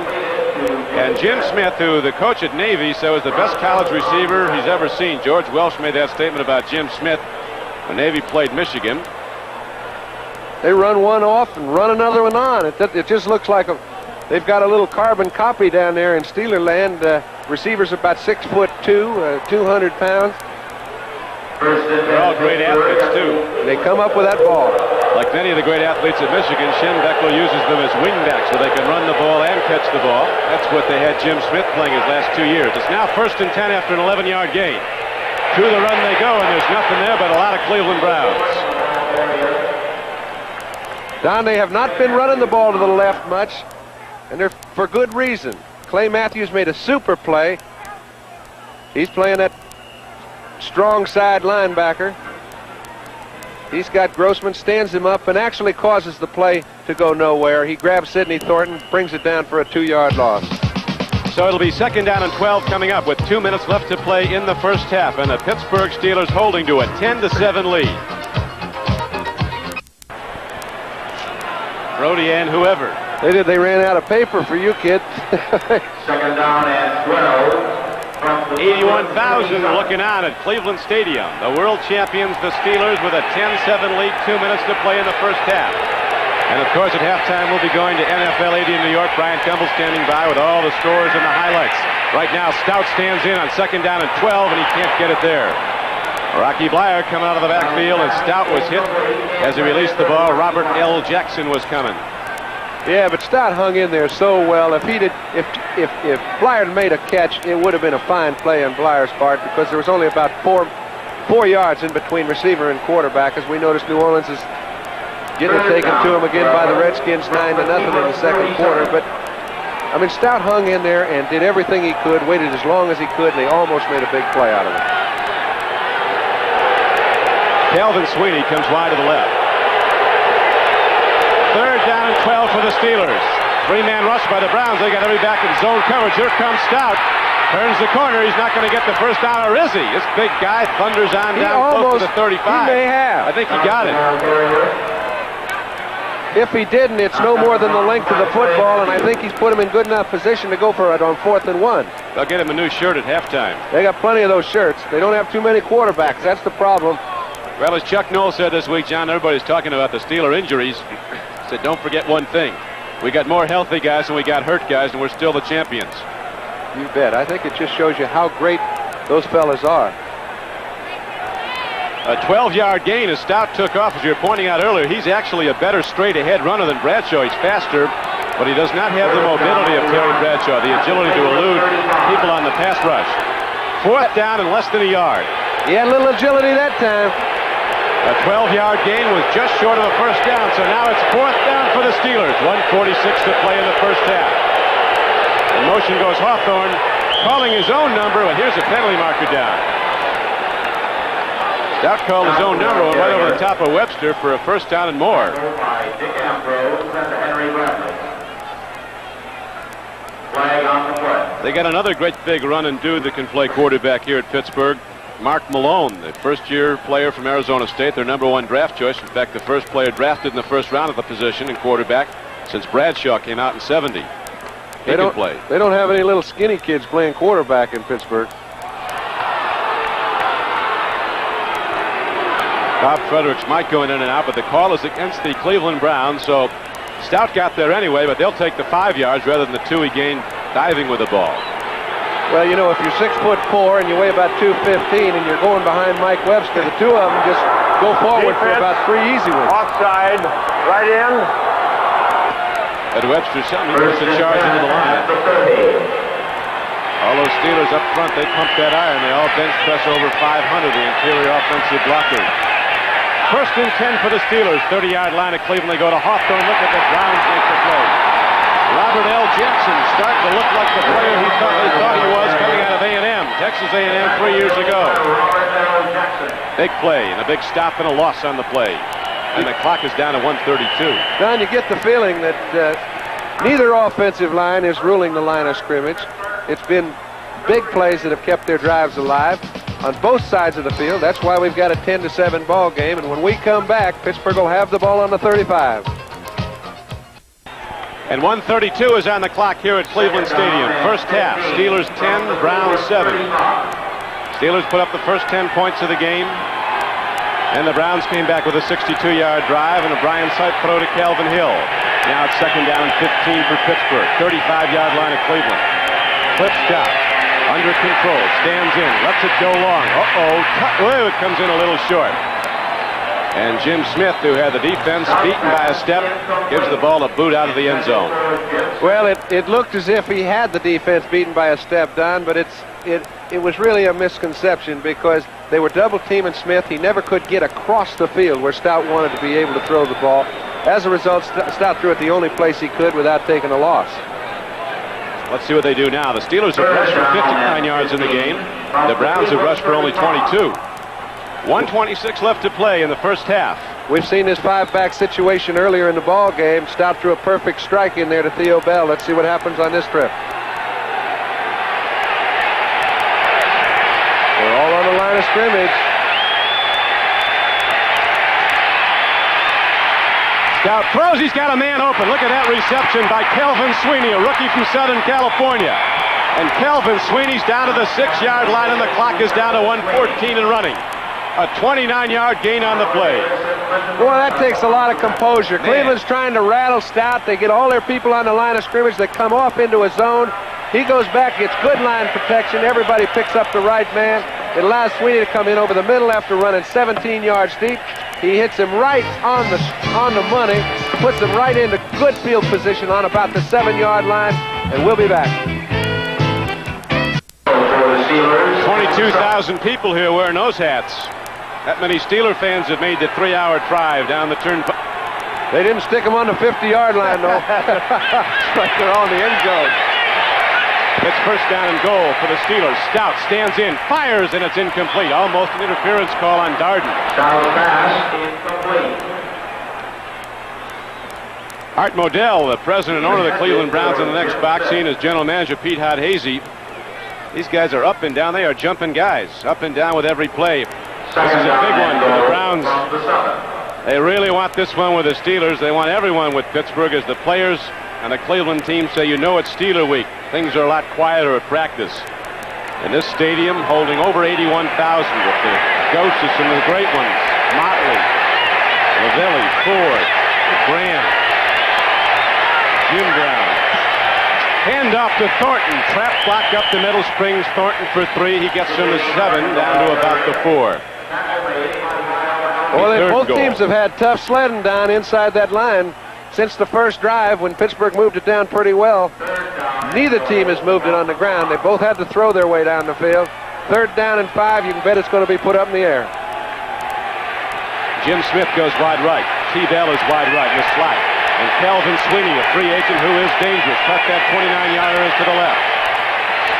Stout's looking at Sweeney. Better look at somebody. Sweeney goes up and loses the ball. Kelvin Sweeney had a piece of the football and lost it coming down. Henry Bradley put the slug on Stout just as he released the ball.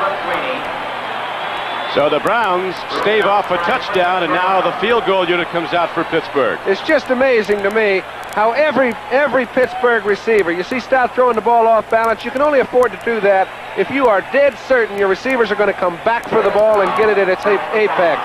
All the Pittsburgh receivers do that. As a result, it makes it easy on the quarterback to put it up in a one-on-one situation. Matt Barr, the kicker, has never missed a field goal in the pros inside the 30. This is a 22-yarder.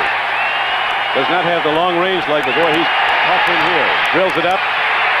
Record stays intact. He's 15 for 15 in his career inside the 30.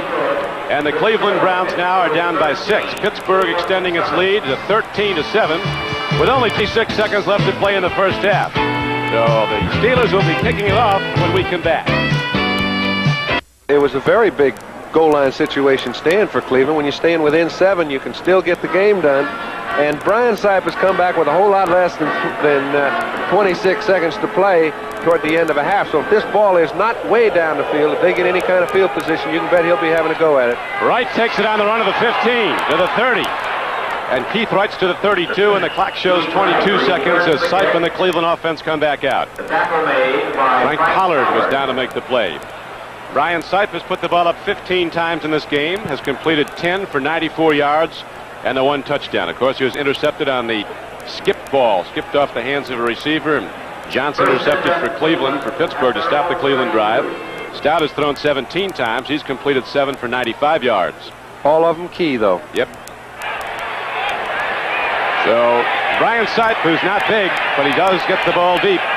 Ready now to start pitching with 22 seconds left in the first half, and the snow flurries and the winds start up again. Standing in, lots of time. Now he eludes the rush and loses the ball. His arm was going forward. It's an incomplete pass. You and I know that, but it's not always called that way. Ruled an incomplete pass. Boy, he is so cool back there. John, when you're standing back there for a long time like that, you've got to be thinking blindside, though, don't you? No, you put your attention on the receivers down the field. Of course, that's the utopia of the situation. He's got his attention down the field. You'd think you'd think L.C. Greenwood wasn't in the house. He'll wait and wait and wait. He's about as patient a quarterback as any I've seen. One of our spotters today, Matt Millen, an offensive tackle for the Browns, says one of the great things about Sipe is no matter how much pressure's around, he doesn't get excited. Always maintains his cool.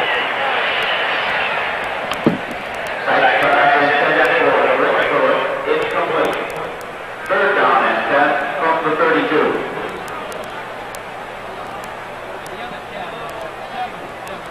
Nine seconds left to go in the first half as the Cleveland Browns come back now to try it again. Third down coming up in 10, the ball at the 32-yard line.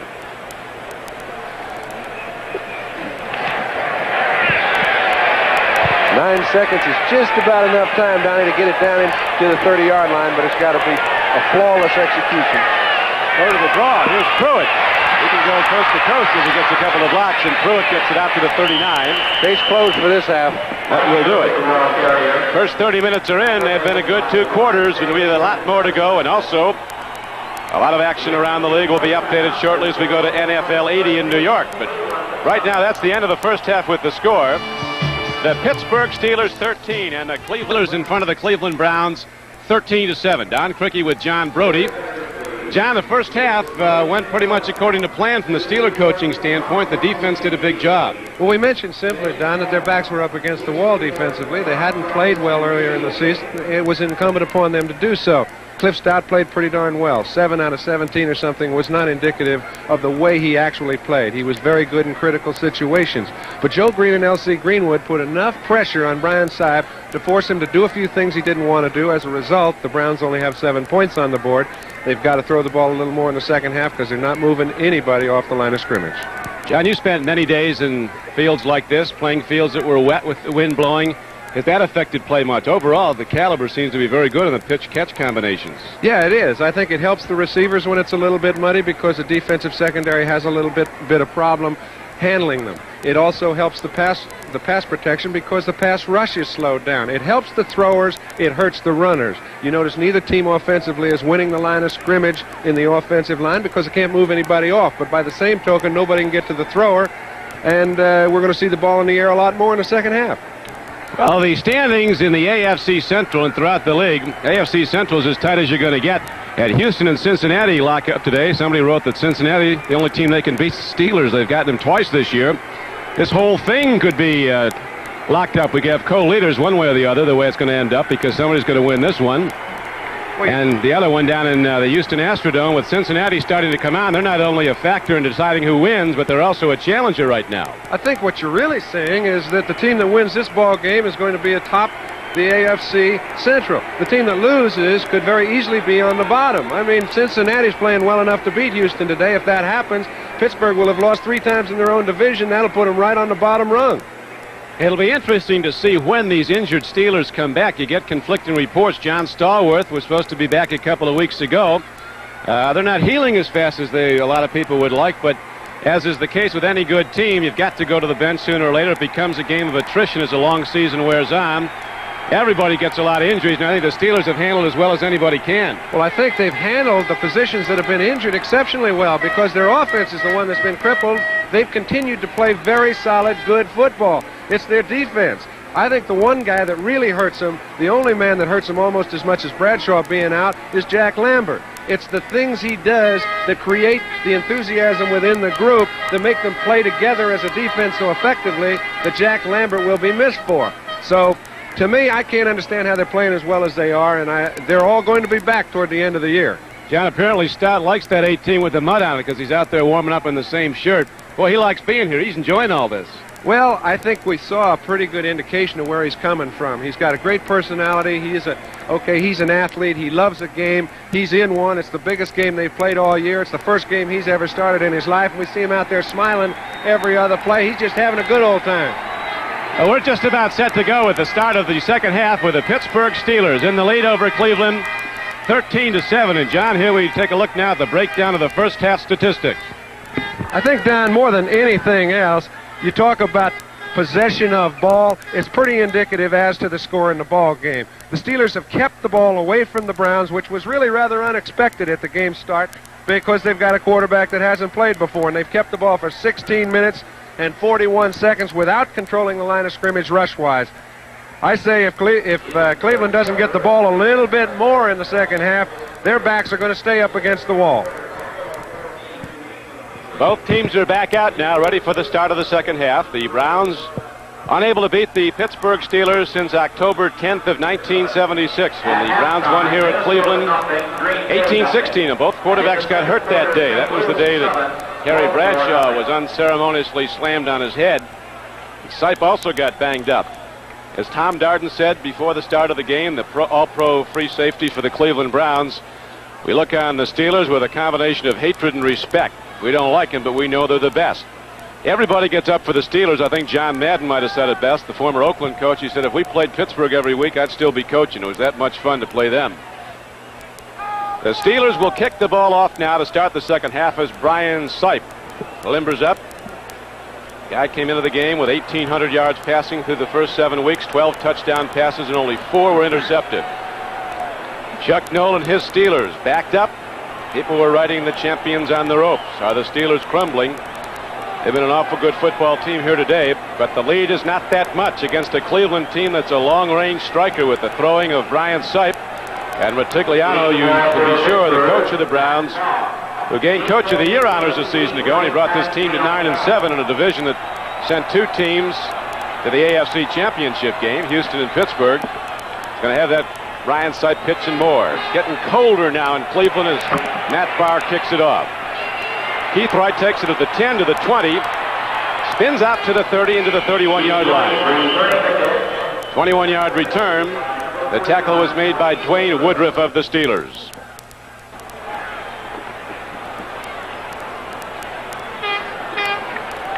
Brian Sipe at quarterback for the Cleveland Browns. His runners are Greg Pruitt and Mike Pruitt. Wide receivers are Dave Logan and Reggie Rucker. Ozzie Newsome is the tight end. Henry Shepard's back and well, playing left guard. Deacon's next to him at left tackle. De Leon's the center. Joe DeLamielleure, the right guard, and Cody Rison is the right tackle. It's 1st and 10 now for the Cleveland Browns. Ball just across their 30. Rucker in motion. Makes a deep drop. Swings it out. Got a man wide open. Greg Pruitt, the linebacker, fell down. And Greg Pruitt literally rockets across the 45-yard line out to the 48. 18-yard gainer, John. Well, it's a wonderful way to start the second half, and you couldn't have a better man fall down if you're a Cleveland fan than the man that's carrying the guy who's going to catch the ball. Robin Cole went back into his drop. He knew he had a problem. He started to catch Greg Pruitt. As he did, he fell right on his fanny, and Pruitt had nothing but room to run for about 15 yards and a first down. Greg Pruitt had those great seasons with the Browns. In 75, he rushed for over 1,000, in 76 and in 77. Free ball in there, and the Pittsburgh Steelers get the football back. Pruitt took the handoff, and he was kissed, and down Pruitt, not came the ball. Well, I think originally the Steelers had recovered the fumble, and it slipped out of their hands, and it looked like Let's see. Like the Browns had another opportunity. Well, the Steelers think they have it. They're sending their offense out. They still might. Does draw a crowd. That ball takes a while to unpile these people. I tell you, that ball may have changed hands 4 or 5 times since the guy that recovered it got it.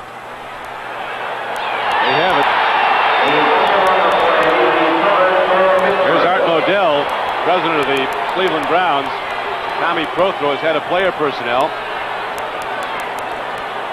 Boy, when you get in those big pileups down with 7 or 8 people in the midst of it, that ball is stolen so often.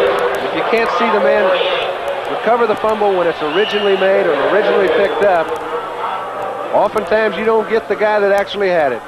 I don't know who did, but I know Pittsburgh fell on it first. Then the ball came out and there was another scramble. Anyway, it's 1st and 10, Pittsburgh on the 48-yard line of Cleveland. On first down, the Steelers go to the run, and Russell Davis doesn't get much.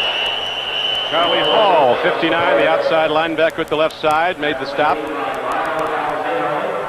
Marshall Harris, number 90, is at left end. He's a first-year player from Texas Christian, was originally a draft choice of the New York Jets last year, walked out of camp.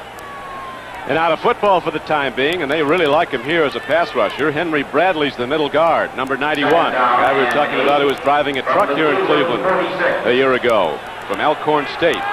Lyle Alzado, the right defensive end. Hall, Jackson, Ambrose, and Matthews back to line. It's second down and 8 for the Steelers early in the third quarter with Pittsburgh leading 13-7. Here's a strike to T-Bell. T-Bell is down to the 30-yard line. He's got a first down for the Steelers. As Stout, again, with all that height and range, stands in and then releases a rifle shot for an 18-yard gain. Well, that play was a vintage Terry Bradshaw as we watch number 12 watching his protege, Cliff Stout, on the field. He stood in there under a real big pass rush. He got it as soon as he let that ball go. His lights were on the ground. He did not see that completion finish. 12:53 to play now in the third quarter. 13-7 Pittsburgh, and the Steelers driving after getting a third turnover in this game. Browns have not gained a turnover in the game so far. Play is whistled dead as Hawthorne starts a power sweep to the right. It'll come back. Looks a little to me like they let the 30-second clock run out, Don. That's a mistake. Offense. Kind of on a motion in the backfield, so it's going to be a 5-yard penalty either way. An assessment that makes it first down and 15. False start. Chuck Offense Noll. number 55. First down. Is 48 years old in his 12th season as head coach of the Steelers. Pittsburgh franchise is 48 years old. First down. This team goes to the playoffs this year. It'll be the first time any team has done it 9 consecutive years. The Steelers started to win big in '72, and they've been the best in football since then. Stout on first and 15, stands in, looks, throws. Clay Matthews had the ball and lost it. Linebacker Clay Matthews is very quick. Came across, went up, lost the ball. You don't get many opportunities. Clay Matthews had 2 of them so far today. He's come down with neither. Both of them might have been turned into scores. There was nobody standing out in the flat. That's right, that other one. And he played the ball so perfectly, Stout didn't even see him. And the linebackers can hide once in a while, and when they get very effective, you never get to see them.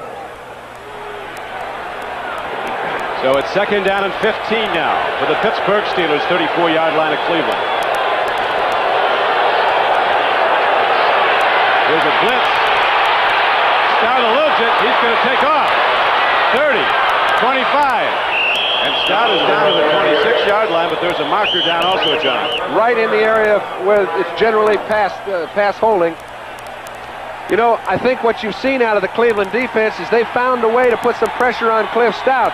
That's the one thing that was mandatory if you're a Cleveland Brown fan or a Cleveland Brown football player. They have got to create a situation. They did it this time with a game. A game is something where the interior linemen start stunning, taking each other's roles. They got a little confusion out of the Pittsburgh offensive line. As a result, they got a hold. Offensive holding, number 79, second down. You got Larry Brown, the right tackle. Steeler fans recall him as the starting tight end on the Super Bowl championship team of '74. Put on 30 pounds and moved to tackle. He's been a good one. Now it's second down and 25 yards to go for the first down. Swing pass to Hawthorne. Lots of Browns closing in on him. And Hawthorne gets it inside the 40, down to about the 37-yard line. That'll bring up third and long yardage. He got 7. Now this is one of those rare situations where they've got third down and 20 yards to go for a first down. But an effective play for the Steelers would be a 12-yard gain. It would put them inside the 30-yard line. It would give Barr a chance from 45 yards to kick a field goal, increase their lead to 16-7. You can bet they're not going to go all the way down the field. They're going to try to get 12 or 13. This is one of those situations where if you're a Brown, you got to remember we can't give them 12 yards there, even though they've got third and 20. Jerry Wilkinson goes in the game. Pass rushers are in now. The Browns go to 4 down linemen. They're coming. Jim Smith is out there. He's interfered with. Here's the penalty markers. But there's a penalty down also in the Steeler backfield, so it could be offsetting. There might be a holding. Brown linemen are signaling a hold against the Steelers. I think it is a holding call, Don, but I tell you, The impressive thing is the way Jim Smith just ran by Ron Bolton.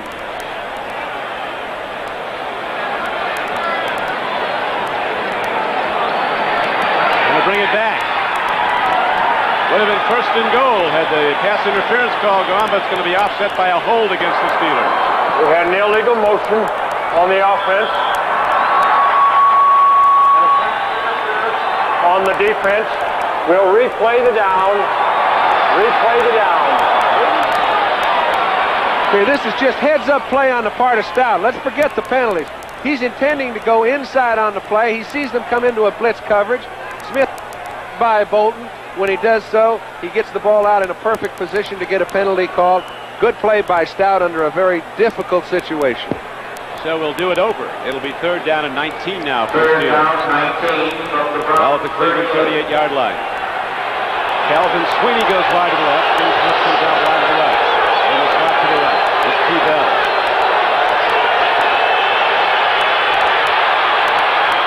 Calvin Sweeney has the ball, gets the block, turns upfield, gets inside the 20, and he gets a first down.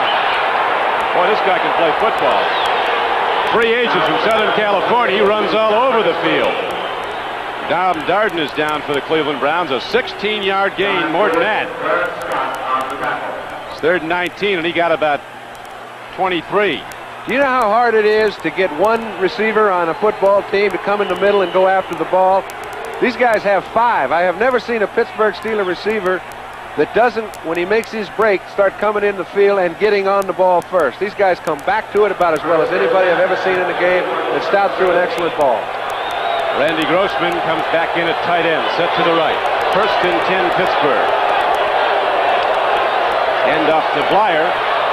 Rocky put an unusual move on him and got some yards. I think it's called tripping. Rocky tripped on the 15-yard line. But he got ahead for 3 yards, and so it's going to be 2nd down and 7 now.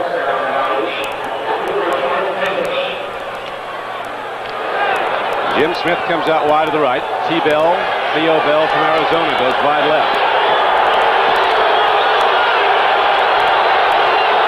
10 minutes left to play in the 3rd quarter. Stout, timing pattern, goes to Grossman, that sure-handed guy from Temple. Makes the reception. Did he get it? I think he did. He doesn't drop many. I think he caught it.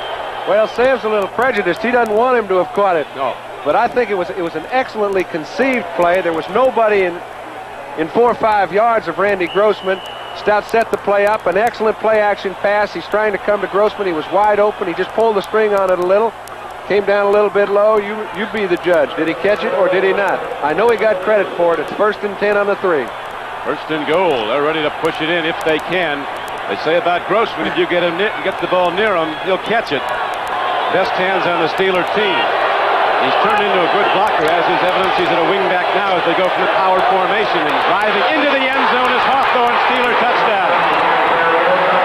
So the Steelers extend their lead to 19-7. The big reception by Grossman sets it up, and Hawthorne's on the payoff end for a 2nd time in this game. You'll recall he scored the 1st touchdown from a yard out. All right. This play looks like it's stuffed at the line of scrimmage. It looks like the play is over. Hawthorne kind of feels his way around. All of a sudden feels a little bit of daylight. Scoots the next 3 yards into the end zone. That was a beautiful drive by the Steelers. Cliff Stout's having himself some kind of day.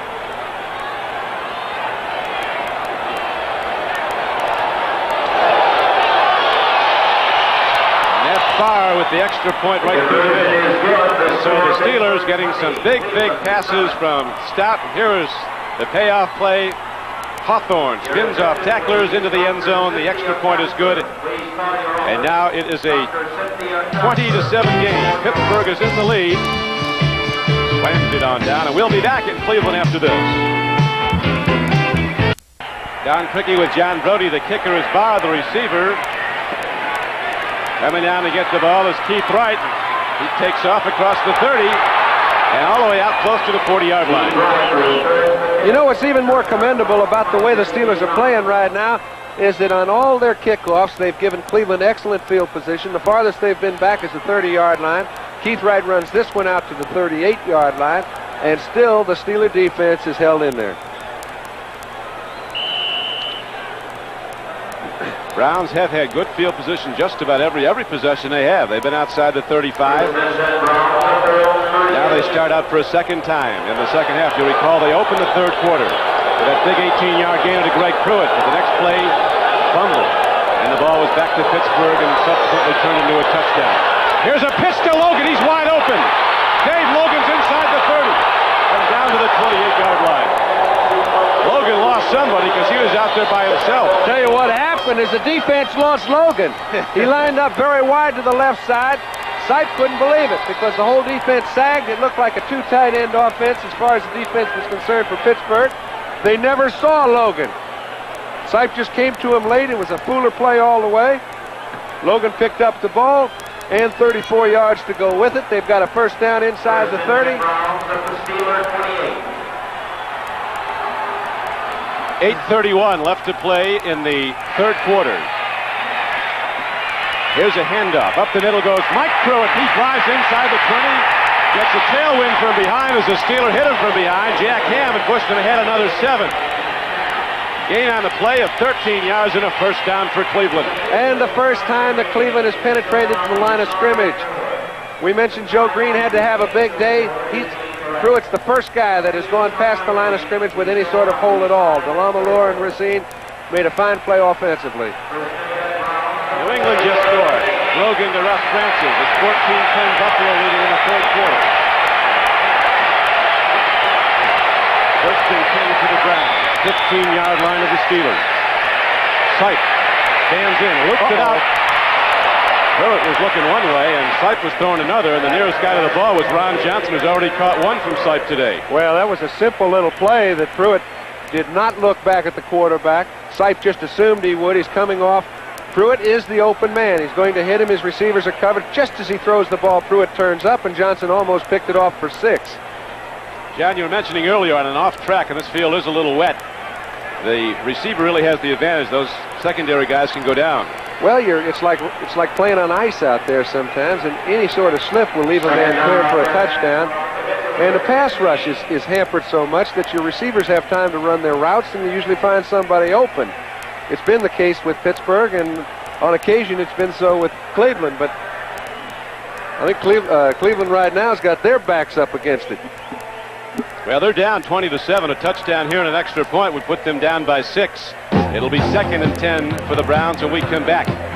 As Brian Sipe checks out his Cleveland offense and is ready to go in a moment. With John Brody, this is Don Criqui back at Cleveland. Matigliano and his Browns now starting to mount a challenge. Brian Sipe has put the ball up 20 times, has completed 12 for 145 yards.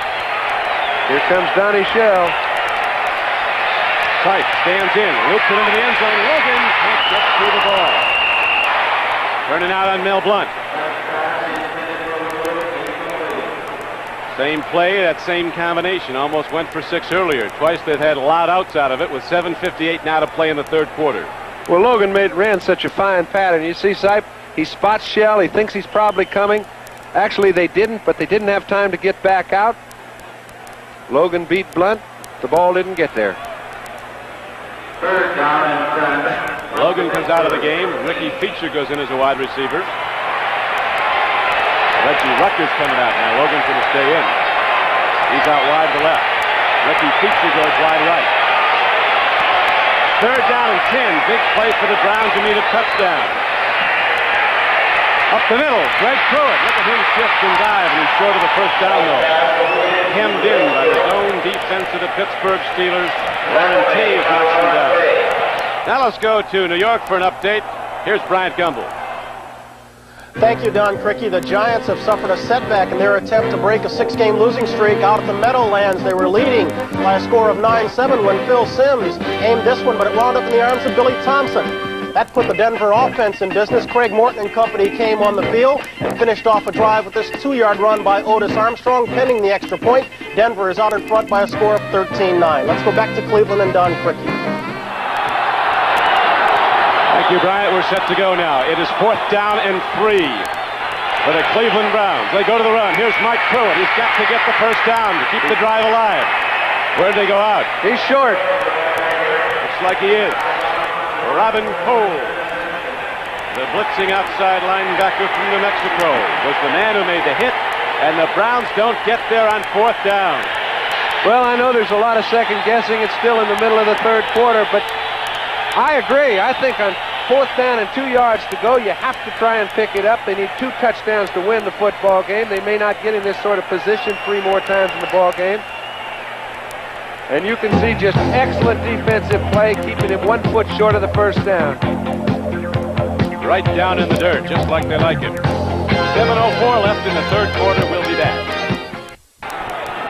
Getting a little mean here in Cleveland, Ohio. As we pause briefly for station identification, this is the NBC television network. WFMJ, Youngstown.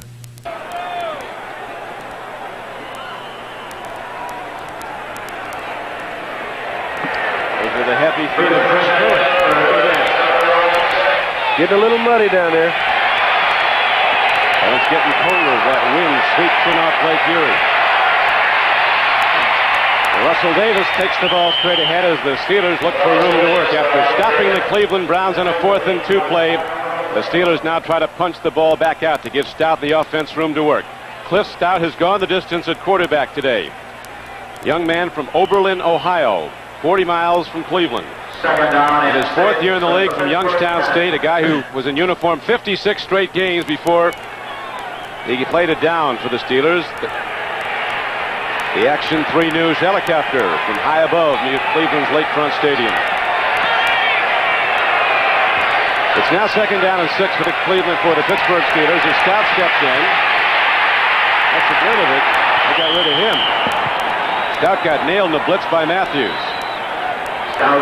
Well, you can tell the Browns are trying to find some way to get to Stout. Very seldom do you find a quarterback in his first starting role throwing the ball from inside his own 10-yard line. Stout's playing as if he's been around 5 or 6 years, playing first string every week. You see he's trying to come off to a secondary receiver. Matthews gets to him first. Let's realize that these guys know they have to get to the quarterback. They're putting a lot of attention on Lyle Alzado. We haven't called his name all day long. Now we're in a 5-back situation. 3rd down and about 6 yards to go. A very critical play for Cleveland. Stout is 11 for 24 throw, and here's a pitch up the middle. Calvin Sweeney goes after the ball, is separated from it. Very fine defensive play by linebacker Charlie Hall and by linebacker Bill Cowher, 53. Hall was the first to pop him. So now the Browns, John, can come out of this with very good field position as punter Craig Colquitt will be kicking into a swirling wind. Which is another reason I think it was wise for them on 4th down and 2 to try and go for a 1st down. Because of that decision, they have a chance to get it in good field position. Here we go. He's in the end zone. He'll be kicking from the goal line. He's never had one blocked in 3 years in the league.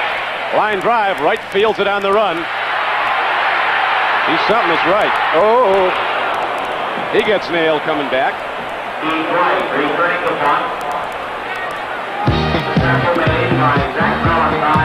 Zach Valentine was down to pop him after a 34-yard punt in the return back to the 36-yard line of Pittsburgh, and that's where Cleveland has the ball. With 6:04 to play in the 3rd quarter, and the Steelers in the lead 20-7. The Browns come out of the huddle now. Stout goes to the sidelines to regroup, get some counsel from Bradshaw. Ryan Sipe in the Cleveland offense looking to get back in the game. Down 20-7. A man is open, but the pass is thrown too far for Greg Pruitt. Pass incomplete, intended for Greg Pruitt. Delamalier is out now at right guard. Robert E. Jackson is in. Remember another thing, Dan, that the reason Pittsburgh has been in the hole in the previous few games they've been playing is that they've turned the ball over so often. Today they have not had a turnover. 2nd down and 10 at the 35. Right. Cleveland's had 3. Now it's 2nd down and 10. Browns making changes between plays in the offensive line, sending some plays in from the guards. Mike Pruitt takes ahead in a 3rd down and 10 play and drives ahead inside the 25-yard line and down to the 23. 13-yard gain on a first down for Mike Pruitt. 6 feet, 225 pounds, and they threw his number in the computer coming out of Purdue. It almost blew up. He ran the 40 in under 4.5. What's more important is he's a good football player. Perfect time to call a draw. They know they have to get the sight, hand it to Pruitt. He's got him a first down.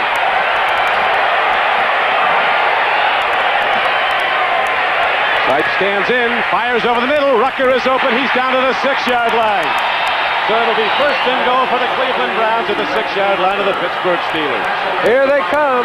You notice they've tried to throw the ball over the middle a few times. It looked as if they've got Donnie Shell and Mike Wagner staying home in the middle. They picked him up just right that time, and Sipe threw it right on the break. You see an awful lot of time to throw. He allows Rucker to go down, make his move, cut right underneath Johnson. Shell has no play on the ball. First and 10 at the 6. We came in here expecting a good one, and we're getting one now as the Cleveland Browns are challenging first and goal from the 6. Sight, timing pattern, corner of the end zone. Rucker up, slapped away by Ron Johnson. 2 steps drop, put the ball up, and Rucker was to run under it. Ron Johnson covered well from the left corner, 29. And the only clue that Ron Johnson had that that ball was coming was that Rucker's eyes had to tell him. Now Keith Wright goes in. He's caught 3 balls this year, all 3 for touchdowns. 4:34 left to play in the 3rd quarter. Pittsburgh 20, Cleveland 7, but the Browns challenging second and goal from just outside the 6-yard line of Pittsburgh. Sight, throws. Logan had the ball and lost it. He was nailed by Mel Blunt. Well, you can say that again. There's some hitting, I'll tell you.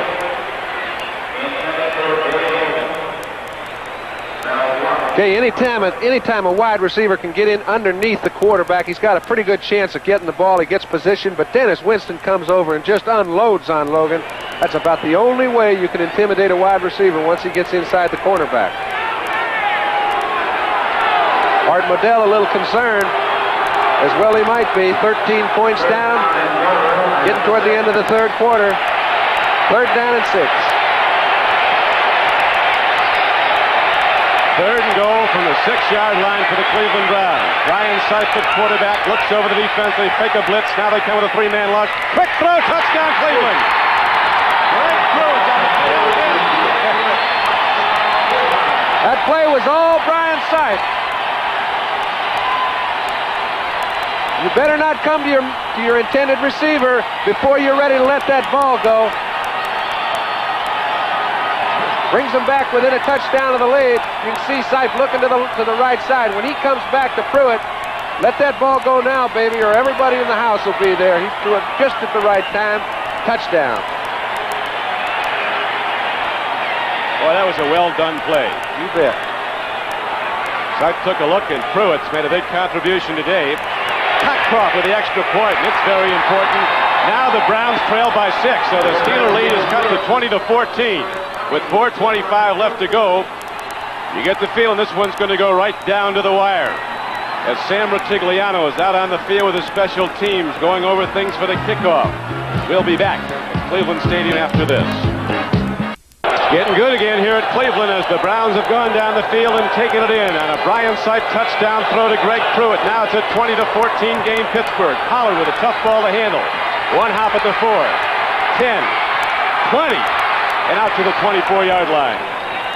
A 20-yard return by Frank Pollard as the Browns quickly went 35 yards. 6 plays. Greg Pruitt on the payoff end from Brian Sipe. On the tackle and special teams, Willis Adams for the Browns. Don, I think the special teams for Cleveland have outplayed Pittsburgh special teams. They've given their team the ball in better field position all day long. The 22 or 3 yard line isn't where Pittsburgh's accustomed to starting their drives.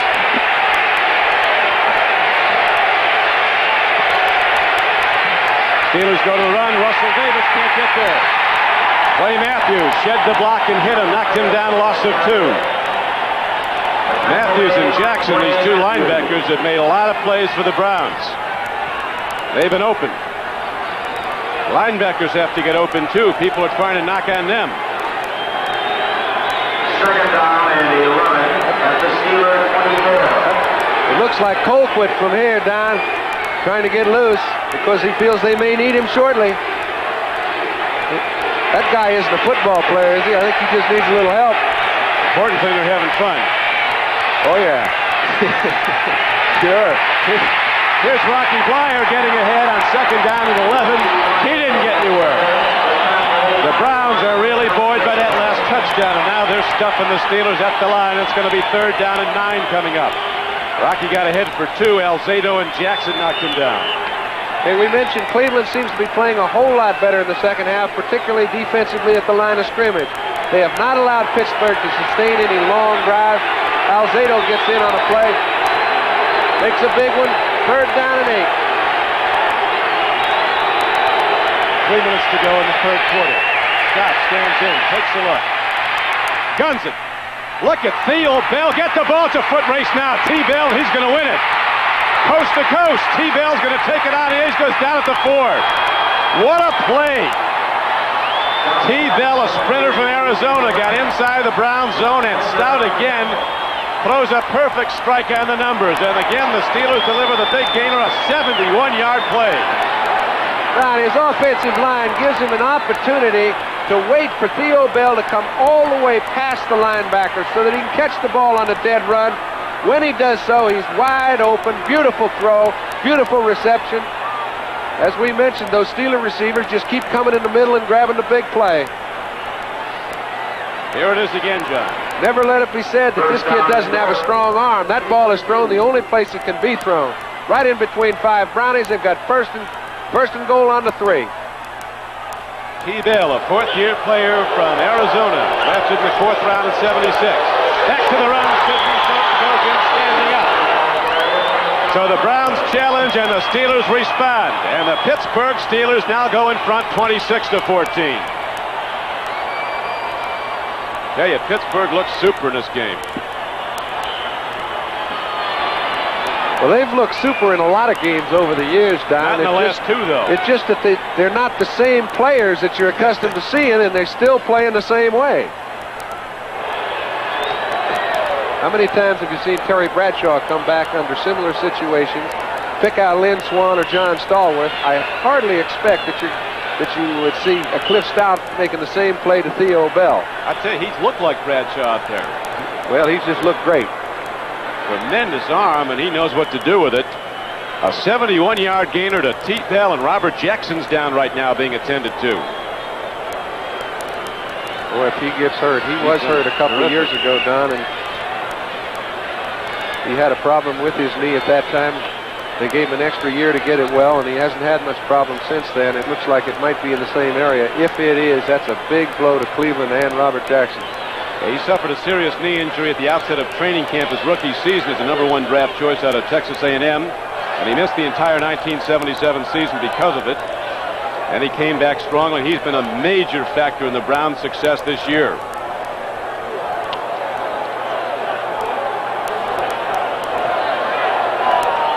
Doesn't look like we're going to see any more of him today, and you know what it does? It makes them change the whole strategy of their defensive attack. I mean, they try to keep people off Robert Jackson so he can make tackles.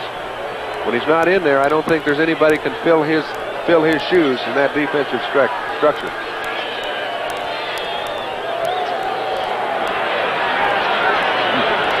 There you see some happy helmets. T-Bell having a little fun, isn't he? A lot of fun on that 71-yarder. And then Thornton goes in on the payoff end with 2:40 to play in the 3rd quarter. Now Matt Farr will try the point after. He nails it up. Didn't go. So it's 26-14 Pittsburgh. No good. The score, Pittsburgh 26, Cleveland 15. Matt Farr couldn't get it to work. We'll watch again. They're having a little problem with their kicking game in several departments, but none with their throwing game. And we'll be back in a moment.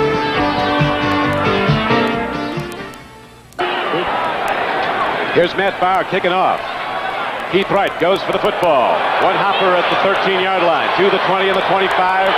Right side channel is set up, and Keith Wright streaks through it and gets out across the 30. Takes it to the 33-yard line where Craig Wolfley knocked him down. Be downtown Cleveland, where Tuesday night the President of the United States, Jimmy Carter, and candidate Ronald Reagan will debate. Every hotel in Cuyahoga County is sold out because of this game, with over 81,000 and the debate. The whole news world is here. That ought to be a bit active. Just about every foreign country has reporters here for that.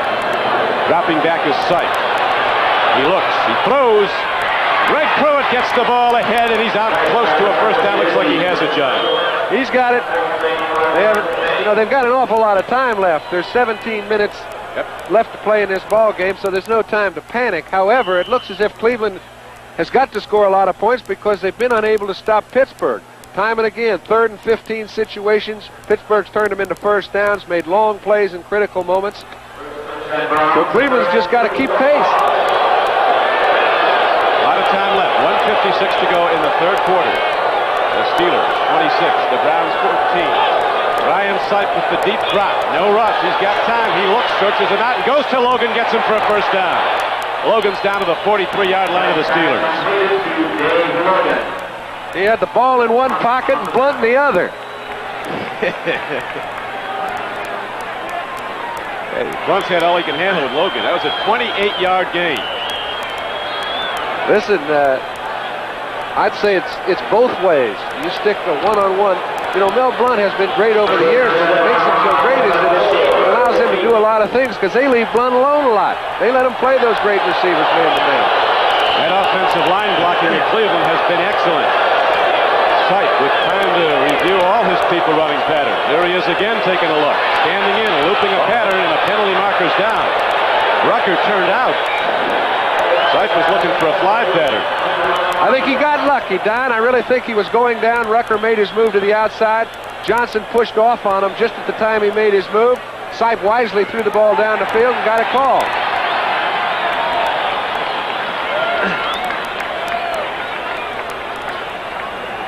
I think you'll see something that very seldom is seen.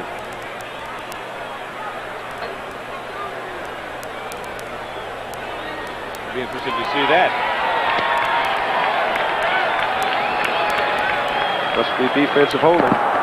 Illegal contact, defense number 29, first down. Let's see if we can detect it. We mentioned it was Rucker and Ron Johnson. This is past the 5-yard zone.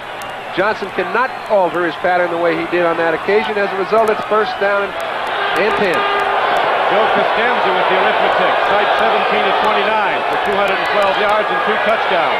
He's going down. Diving for the ball. Logan, he caught it. What a play. I think that was Newsom. Or Ozzie Newsome. Ozzie Newsome came back at the ball. Uh-oh. Ryan Sipe took a shot in his throwing arm. Ozzie Newsome ran the pattern and dove back at the ball. Looks like both of them made a great play, but they're both coming off the field. That's a big price to pay if you're Cleveland. Let's take a look. Ryan Sipe back to throw the ball. He looks to throw it into what appears to be double coverage, and it did look as though he hit his arm on the helmet of an on-rushing Steeler. Newsome just makes a great play, cutting underneath Donnie Shell to get the first down at about the 12-yard line. Now we're going to see Paul McDonald, a young kid from USC. Don, he's stated to have as much pose as any young quarterback in this game. He has never played in the National Football League game. He's been practicing. He's hurting. Sipe is hurting. Looks like his shoulder to me. When it's your right shoulder, it isn't going to get better in 2 minutes. You've been there. Well, he's an awful tough dog. You can see Sipe's going out on the track trying to see if he can throw a little bit. If it's not broken, he'll be back. But it's sure hurting.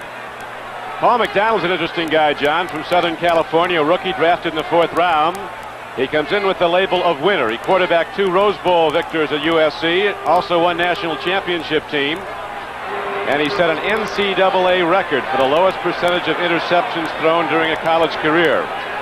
So he's not going to give it away on you. Well, Don, you know, last week, Paul McDonald was ready to start the ball game. Sipe came back, found a way to get his arm ready to play. He's down there right now trying it out. I don't know if if he'll be ready, but this is a big goal for McDonald. He's ready. Let's see what McDonald does. Might go to the run to Pruitt. Better get the ball. Steelers get the ball.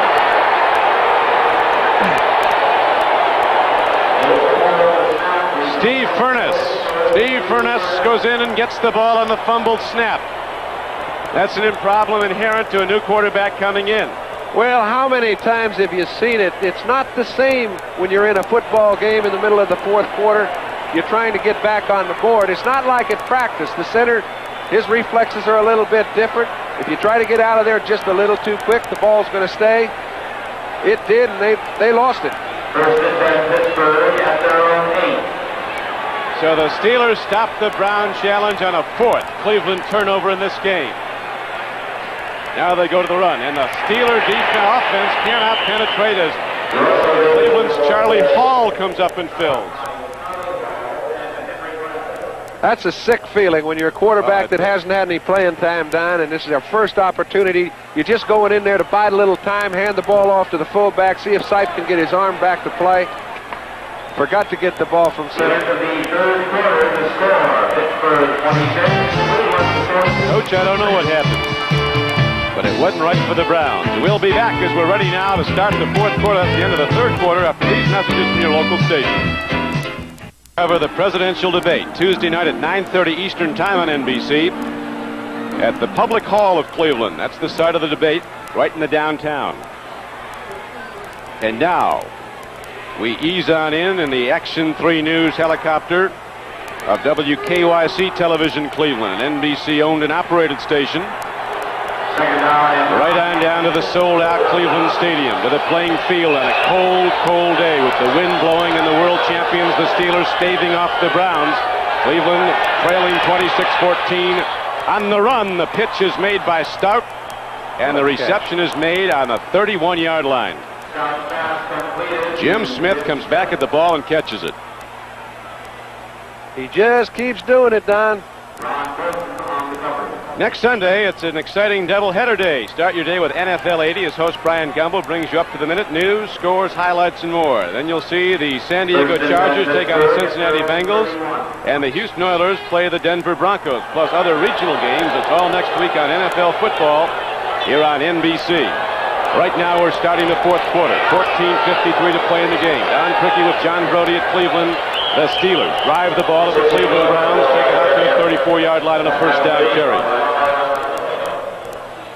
Paul McDonald, who lost the snap, and nobody in the world feels worse about it than Paul. Well, I'll tell you what, very seldom is it necessarily any one particular person's fault, whether it be McDonald or the center De Leon. It's just a communication problem that takes place so often when a quarterback comes in for the first time. And that's just the way the game goes.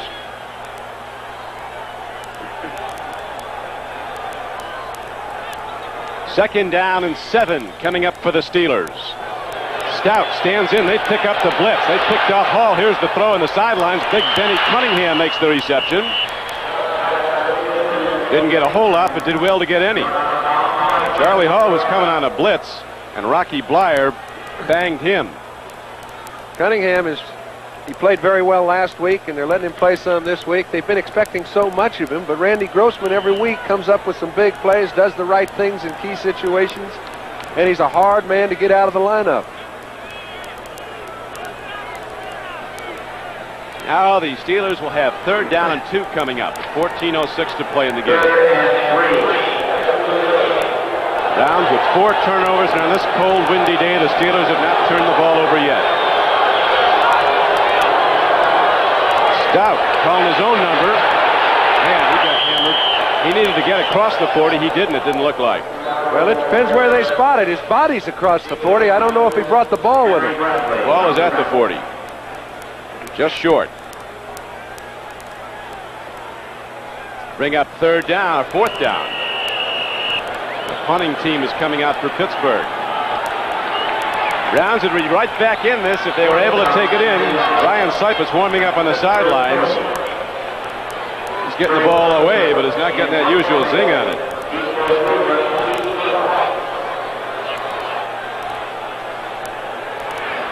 Mike Webster down in the dirt, ready to snap the ball to Colquitt. And Keith Wright back at his 19-yard line for Cleveland. Colquitt hasn't been getting it done with the punts. Dino Hall, and up back takes it, starts upfield, doesn't go far, got to the 26, and there the Browns will go on offense, 1st and 10. So it's 14-19 left to play in the game, and the Pittsburgh Steelers in the lead. They'll be back at Cleveland Stadium in a moment. 27.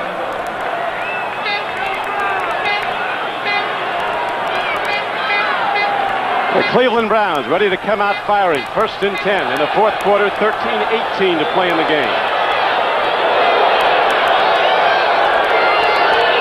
Scoreboard clock's been going in and out. Official time is now 13-18. Seif eludes the rush. Stands in, throws the ball, completes it to Logan. He's ahead for a 1st down. And he's ahead for an 18-yard gain to the 45-yard line. That play showed quite a bit, Dan. It showed that Brian Seif could throw the ball across his body. I think there was a little concern on the part of even Seif as to whether he had enough juice in his arm to be effective out there. That concern should be ended. Logan runs a nice pattern. Seif has to slide to his right. Logan finds an open spot. Ball's there, and he picks up 15 and a 1st. Logan's caught 5 today, as you see, for 92 yards. They'll be throwing some more at him. Here's a 1st and 10 play. Seif throws to Greg Pruitt. That was the touchdown combination of not that long ago for Cleveland. And they connect for a 9-yard gain. It'll be 2nd down and 1. And even with 12:23 left to play, the Browns huddling quickly. Now they slow it up. Cleveland needing 2 touchdowns. That was an excellent jump that Pruitt made, because there's a big difference between 2nd and 3 down and 2nd down and a 1.5 feet. They can afford to do something on this play that they might otherwise not be able to.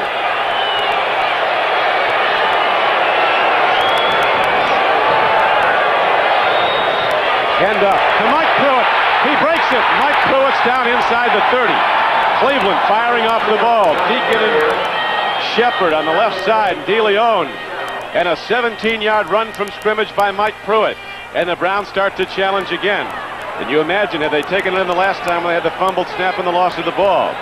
This could be the go-ahead touchdown they're going for. Now they're trying to score to get back in the game as they trail 26-14 with 11:30 to play. 1st and 10 Cleveland. Rucker right, Logan left. Ozzie Newsome tight end lines up to the right. A pitch and catch game now for the Browns. That looks like a completion to Ozzie Newsome coming back at the ball. They say no. There you saw a lot of officials looking around to see if anybody saw it clean that time. I could not see it from this vantage point, and there were a lot of them that couldn't either. 2nd down, 10 from the Steelers 29. This looked very similar to the play that Grossman picked up down on the 7-yard line. Seif does throw the ball low. I think it's a good call. It's a 1-bouncer. They called it right.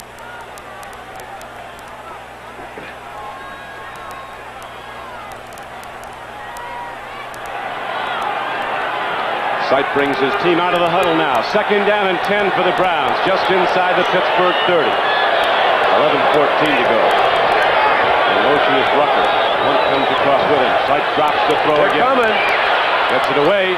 Greg Pruitt with one hand catches the ball and goes down to the 25-yard line. Way short of the 1st down, but they did well just to escape the blitz and get a completion. Let's give credit where it's due. Dennis Winston came clear across the field. It was a blitzing situation. His man is Greg Pruitt. He had to carry him all the way to the sideline. There's nobody in that area. If Winston misses, he gets there in time, holds the play to a 4-yard gain. Greg has caught 7 today for 64 yards. One of them in the end zone. 26-14, Pittsburgh in the lead. 11:08 to play in the game. Now Newsome, the wide receiver, the tight end goes out as a wide receiver left. 2 wide receivers to the right. 3rd down and 6. Seif throws. He gets Logan. He gets a 1st down. And the Browns drive on. Well, that's hanging in there if you're quarterback. Very good penetration that time. Somehow Seif found a lane. Logan runs an excellent pattern, but Ron Johnson, little double coverage against him. Johnson's taking him up close. Shell's back. Sipe puts the ball where it has to be thrown. They're still on the move at the 15-yard line. That play was good for 11 yards. And Logan's caught 6 for 103 yards.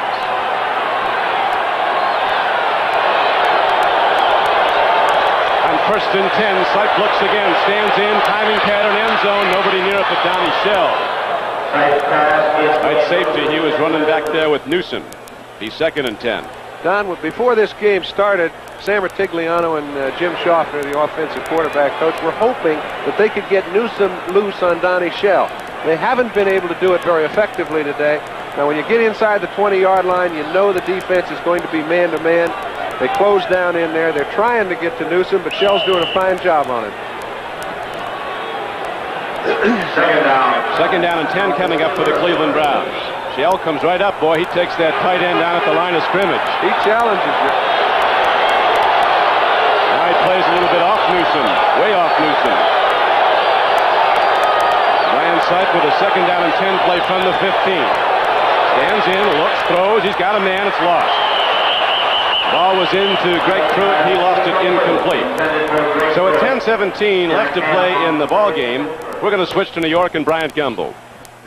Thank you, Don Criqui. At Rich Stadium in Buffalo, the Bills have padded their lead against the Patriots. This is Joe Cribbs, some kind of rookie. 16-yard touchdown. He is 9th of the year, his 8th rushing, and the Bills are out in front by 11. Back to Cleveland and Don. Thanks, Bryant. The Bills holding a team meeting this week in Buffalo. No coaches allowed. Let's get our act back together, and apparently they have, as they lead what might be the best team in the AFC at the moment, the New England Patriots. I think the Bills would... Well, they're making a case for themselves today. Their own claims. Here's a throw down to Logan. He says he got it. I think he did get it. I think they're going to give it to him, but they're still going to be short of the 1st down. It's going to necessitate a 4th down play similar to the one we saw in the 3rd quarter. They've got about 4th and a yard and a half.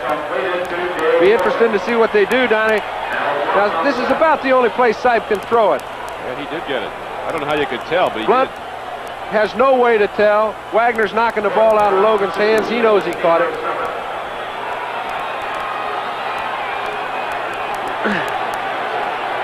Couldn't have a more similar situation than we had 15 minutes ago.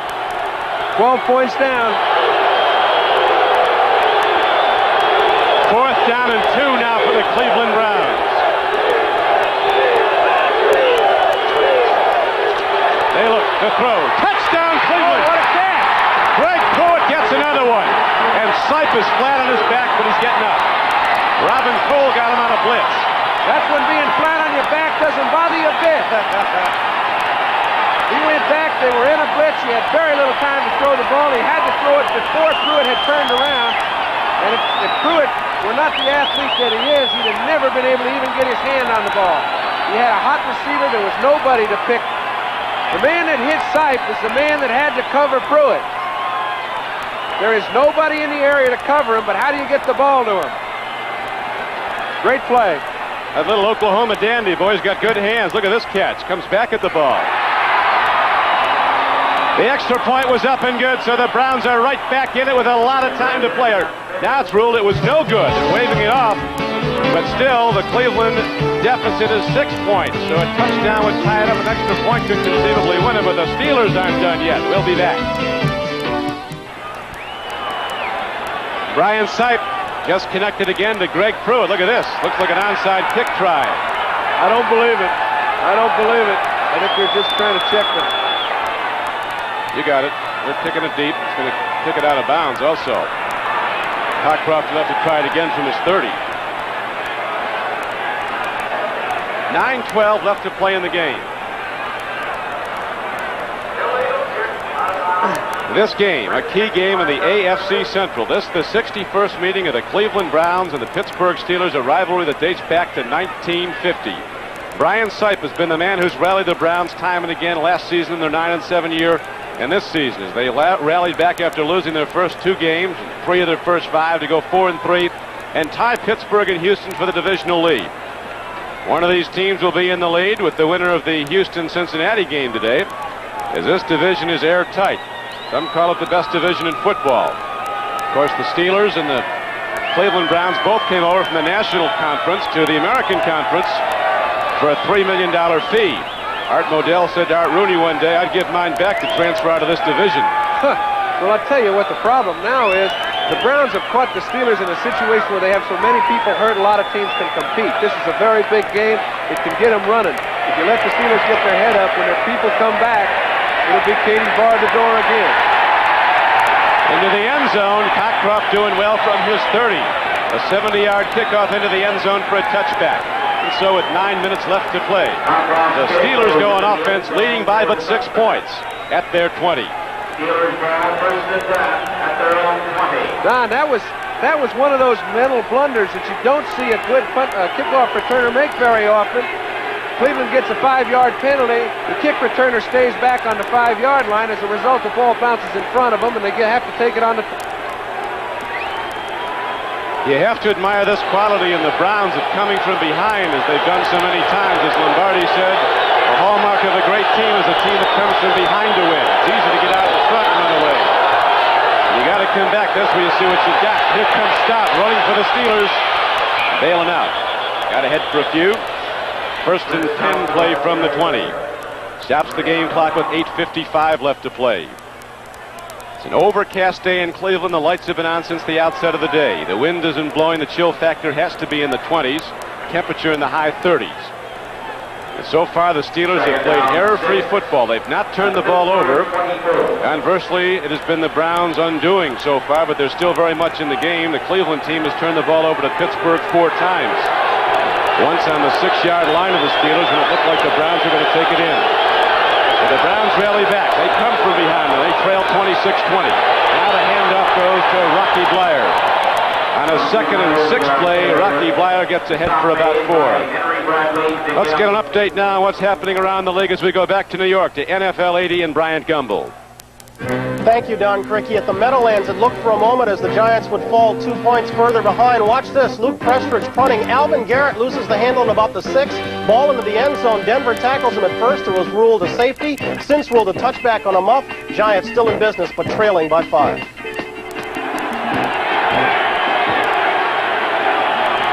.8:18 left to go here at Cleveland. 3rd down and 3 for the Steelers. Big play. They need this one. Here's a swing pass. Diving for the ball and not getting it is Sidney Thornton. And so the Browns will get the ball back on a punt. And the way the Steelers have been punting, they may get it in excellent field position. If Cleveland ever had a punt that was important, this one is. He's been a very consistent punter over the years. Today he's had 2 very short ones. This is turning into some game. 8:09 left to play. The Browns seemingly out of it. Rally back, and now the Steelers are backed up. They've got to punt. It's a swirling wind that plays tricks with the ball that Colquitt has not handled well. And there's a great return man back for Cleveland and Keith Wright. Colquitt standing at his 14-yard line will hit the ball at the 17.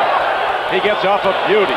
High punt, spiral downfield. It's taken by Wright. Look at this gutty kid catch the ball with a man right in front of him. Had to give him room to catch it. Zach Valentine. Wright would not fair catch. He got ahead for 5 more yards after a 40-yard punt into the wind. So now the Cleveland Browns offense comes back out on the field with a chance to go ahead.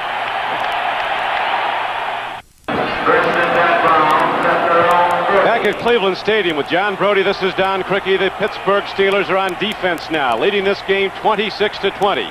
After they led at the half, 13-7, extended that lead to 20-7, then to 26-14. And now the Browns have come back, scoring their last possession. They have the ball at their 40-yard line, 1st and 10. Ryan Sipe, who's been throwing all day long and well, puts it downfield. Logan goes up and catches the ball. A reception at the 40. What a play. I tell you, it's hard enough to hit a guy like Logan with Johnson all over him, but that time Mike Wagner was playing the inside in a double zone coverage, and I don't know how Sipe got the ball to him. It was just over Wagner's hands. Excuse me, that was Johnson underneath and Wagner back. I'll tell you, it looked as if he bobbled the ball, but both feet came down in just before he went out, and he had control. That was the right call. Logan doing a big job. 8 catches for 131 yards. Here's Pruitt turning the corner.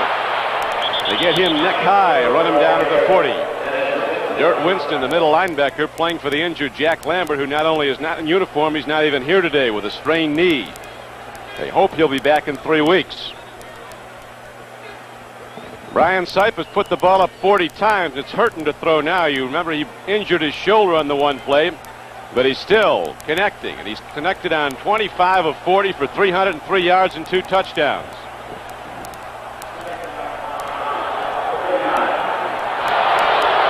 Charles White was in the game. Mike Pruitt's in the backfield with him. White swings out of the backfield. Sipe throws over the middle. Reggie Rucker makes the reception down at the 21-yard line. And the Browns continue to rally back with 7 minutes to go. Don, that's perfect timing. They're trying to throw the ball in the middle to either their halfback or their tight end or the man in the slot, as it was in this instance with Reggie Rucker. Sipe is throwing the ball just as they come open because they're not open very long.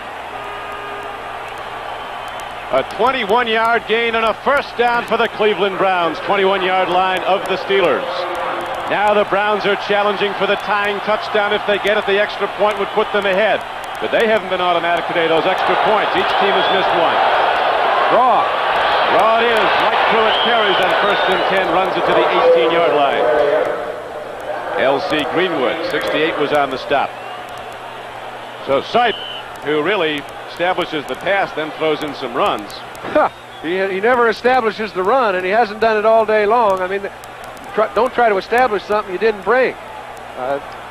Time is very much a factor now as you see the clock wind down to 6 minutes. What a game this has been. You get the feeling there'll be a lot more happening before that 6 minutes is up. Chuck Noll looks at his Steeler defense, which has been challenged time and again, has responded with 4 turnover recoveries. Sipe takes a look. He gets time. Here comes Dwight White. A swing pass. Dirk Winston is called for a foul. That's the correct call. Yep. Automatic first down at the point of infraction. Dirt got there early and hit Pruitt, Mike Pruitt. I'll tell you what Dirt Winston is talking about right now, and what the officials are also in conference about, is they feel that Dirt Winston grabbed a hold of Pruitt behind the line of scrimmage. After discussion, it was decided that there was no foul. And that's correct, because he got him behind the line of scrimmage, and you can make contact with a receiver behind the line of scrimmage. I know people are going to say, hey, you can't do that, but you can. Well said, John Brody. And now with 5:43 left to go, the penalty flag goes back in the hip pocket. There is no foul on Dirt Winston. Greg Pruitt and Calvin Hill are the running backs for the Browns. 3rd down is coming up for Cleveland. 3rd down and 7. The ball at the 18-yard line of Pittsburgh. 5:43 to play, and the Steelers in the lead, 26-20. 2 wide receivers left. Ozzie Newsome's out to the right. Sipe digs in, timing pattern to Newsome. He's going for it. Touchdown, Cleveland! The Browns tie the game. I tell you, This building is shaking. there's about as much rock as I've ever seen in a stadium. This place has got a little vintage to it. I don't know if it can stand it. The building is shaking. 81,000. Stanford is 15,000 in the end zone. They're sitting down. They're not too pleased with all this. But we've got a long way to go. 5:38 left to play, and now the all-important extra point. John Cockcroft with Paul McDonald holding. You remember it was Paul McDonald who had a problem with that snap from center, who lost it. He's got to be concerned as he sets it down perfectly. Cockcroft drills it right up and through, and the Cleveland Browns take the lead. 27-26. Look at this throw by Sipe, and Ozzie Newsome is there. Don, it's easy to understand why a crowd gets excited. Brian Sipe's been doing this for the last 3 years. His team's down by 6. He puts the ball in the air to Newsome at the perfect time, hit him in perfect stride. They lead the ball game by 1, and it's far from over with 5 minutes and 38 seconds left to play. The Browns have rallied back in the 4th quarter, and they lead 27-26. And John, there's an old friend of yours who's done a great job with the Cleveland passing game. Well, he's been a quarterback coach par excellence. Jim Schaffner. Brian Sipe credits him with being the most improved part of their club. And the Cleveland Browns aren't even running on the turf. They're a foot above it as they come down the field on special teams. Sweep down Frank Pollard. Looks like a flag, Donnie. Might be a clip. 27 completions by Brian Sipe is a new club record.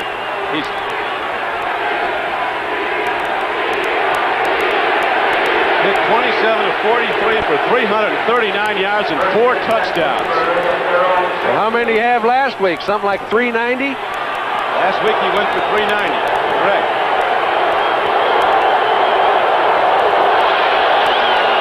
Now the Pittsburgh Steelers must rally back. The champions are down in this game by 1. Here's a strike in the flat. Perfectly thrown and caught. Coming back at the ball was Jim Smith. Boy, this guy's tough, this Smith. They better not give that kid much room or he'll riddle them. They're calling it off. What's yes, this? they did. Now let's look at the play that put Cleveland into a tie. Perfectly timed. He throws the ball, gives Newsome some room to run. Only one step on Johnson. Takes it in easily for a touchdown. That's what all the people are up and at him. No catch is the rule, so the down goes by. It's second down now and 10. And Jim Smith comes back to the huddle. They said he got it on the 1 hop. Side judge right there. No doubt what he's going to do, Don. He's putting it up, and they better get a pass rush or he'll riddle him. Cliff Stout drops back, stands in. He looks, guns it. Oh man, almost intercepted. He was going to his tight end Grossman, but the ball was tipped before it came in. Charlie Hall could have caught it easily. That's the third break they've gotten on interceptions. Right now, we pause briefly for station identification. This is the NBC television network.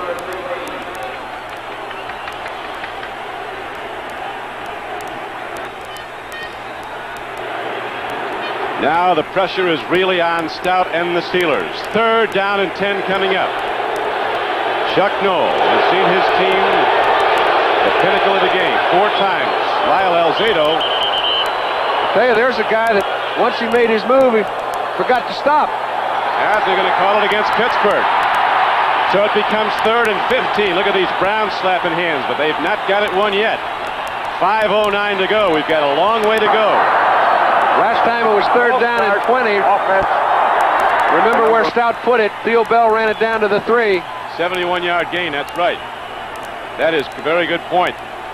Last time they had a 3rd and 20, Stout hit Theo Bell, and he went 71 yards down to the 3. Number 55. John Kolb, the left tackle, left a little early. Was in motion. Alvin Sweeney comes out wide to left. Jim Smith goes out wide to the right. T-Bell is in the slot right. Linebackers covering him. Stout stands in. Looks, throws. He's got Rocky Bleier and climbs for the ball. Misthrown and not completed. And now the Steelers will have to punt the ball to Cleveland. This one turned around fast. But it looked like the Browns might fold up their tent after they fumbled. It cost them a touchdown earlier. They lost the ball to the Pittsburgh 6. Instead, it inspired them. They came back all the harder. And now that they've taken the lead 27-26, their defense has been picked up. Chuck Noll's a little upset with Cliff Stout. Actually, he did miss one receiver in Jim Smith early. He threw a ball he shouldn't have on 2nd down, and he didn't wait long enough to see his open receiver down the field on 3rd. That's the first time he hasn't looked like a veteran. The punt downfield has been 4 turnovers, and I think there's going to be more before this is over. Wright picks it up. Looks wide right. They get right at the 49-yard line. Boy, that little guy's tough. Coach Vitigliano wants to check out things with his quarterback, Brian Sipe. A 48-yard punt, 5-yard return. They better not back off now, Don, because there's almost 5 minutes left to play. They only ahead by 1. A field goal can beat them. If they can control the ball, it would be one thing, but they haven't made much at the line of scrimmage. I think Brian Sipe better just keep peppering. Last week, Brian Sipe was hurt, didn't even practice before the Green Bay game. Went out and had his best day of the season. They told him not to run if the pass rush came in on him, to fall down. Instead, he ran more than he has all season because he had to. One of the great rivalries in football, a game that has sold out this biggest of stadiums 18 consecutive years. A record crowd today of well over 80,000 as Pruitt tries the middle on a 1st and 10 carry for the Browns, doesn't get much. Ham eluding the block and getting in to make the tackle. The lights have been on since the outset of the day. It's been an overcast, cold day. There was sleet, rain this morning. The wind has been blowing outside on Lake Erie. Waves 7 to 10 feet higher crashing into the break wall. And the wind is sweeping out into this famed ball yard as the Pittsburgh Steelers are now looking to get back the ball. 27-26 they trail. Cleveland with second down and a long 9. Greg Pruitt and Calvin Hill, a pass catcher in. The throw is to Hill. He dropped the ball. We have 4:11 left to go in the game. Calvin Hill had it and lost it. Now let's go back to New York to NFL 80 and Bryant Gumbel for an update. Bryant? Thank you, Don Criqui. The Denver Broncos are playing in the Meadowlands against the Giants, trying to just run off the clock on a 14-9 lead. If they can hang on, Broncos will move to the 500 level at 4-4, and the Giants will have lost their 7th in a row. Let's go back to Don Criqui in Cleveland. And the story here is a difficult one for Coach Chuck Noll as he paces to the sidelines. His world champions beaten in their last 2 games at home, something they'd not done. Lost 2 in a row at home since '71. Now they're with their arch rivals, the Browns, locked up on a bitter cold day with the wind blowing, and the Browns in the lead and with the ball. 3rd down and 9. Sight throws, it's tipped. And now the Steelers will get it back on a punt as the Pittsburgh defense comes up big on 3 consecutive downs. And the return unit goes out, and the punter, Johnny Evans, goes out for the Cleveland Browns with 4:05 to go. And if ever Jerry Sullivan needs to get that ball back into Evans' hands, it couldn't be more opportune than now. One time today they couldn't get a punt off because the ball bounced back to Evans. Evans is standing at his 36-yard line. T-Bell is back alone for the Steelers. They've got 11 men coming. Now they set up a return. Oh, he unloaded on that one. Bell lets it hop. Just got into the end zone. Comes out to the 20. A couple of guys are knocking each other down out there after the play. Whatever's fair. 3:53 left to go. Don, it looks as if there's a flag down there on about the 21-yard line, but I guess it's not.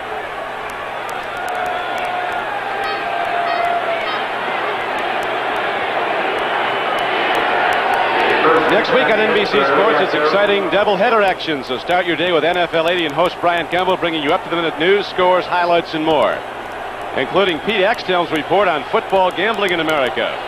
That's all next Sunday on NFL 80. Be sure to watch. People don't gamble, do they, on football? Friendly bets, primarily.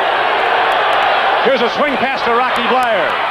And Bleier on a 1st and 10 play gets ahead for a gain of 9 yards, close to the 30, and close to a 1st down, as the Steelers, with 3:40 in the clock running, look to drive down to at least field goal range for Matt Barr, a player who's not missed a field goal from inside the 30 in his 2 years in the NFL. He's 15 for 15 inside the 30.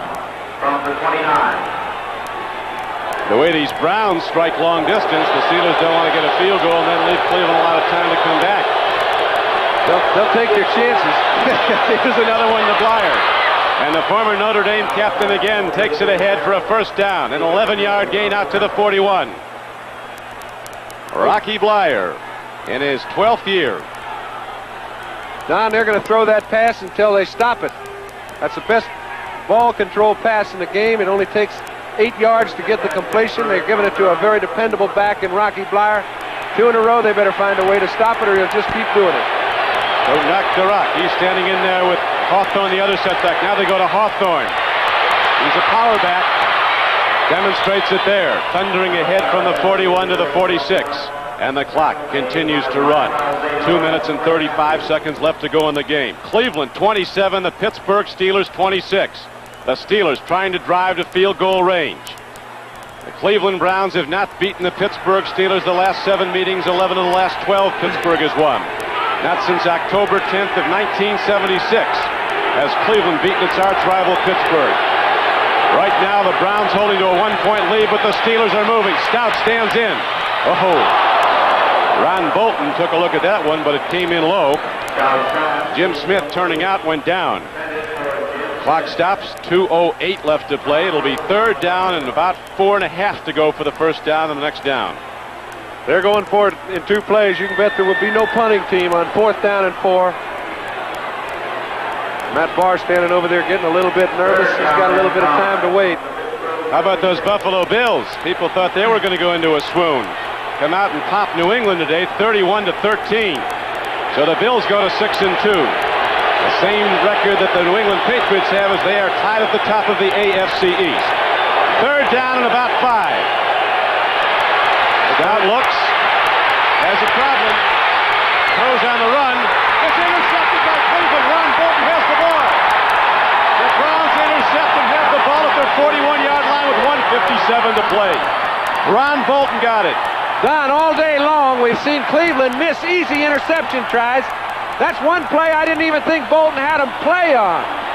It looked like Stout was going to get away with eluding a few tacklers, throwing the ball in the crowd, coming up with a fine completion on 3rd down and 5. Bolton steals the ball away from him, makes a big turnover. There's only 1:57 left, and Cleveland has the ball.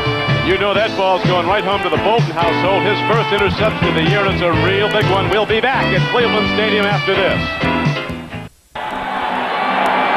Back at Cleveland, Ron Bolton just delivered the big interception that might have KO'd the Steelers in this game, but we still have 1:57 to go. Here it is again, John. Well, Don, we mentioned so many times they've dropped perfect opportunities. It didn't even look to me like he had a play on the ball. I didn't see Bolton. I do not think Stout saw him either. It's a bad break at the wrong time for Pittsburgh, but it's a godsend for Cleveland. We needed that one. Well, we have a moment. We'd like to thank, for their help in the booth, John Betsko, Matt Miller of the Cleveland Browns, and our good old statistician, Joe Costanza, and Frank Fletcher. It's 1st and 10 Cleveland. They're finally going to go to the run. And Greg Pruitt's going to do something with it. Here's a penalty marker coming in. Stops the clock with 1:52 left to play in the game. And that penalty means more because it stopped the clock than it does the 10 yards.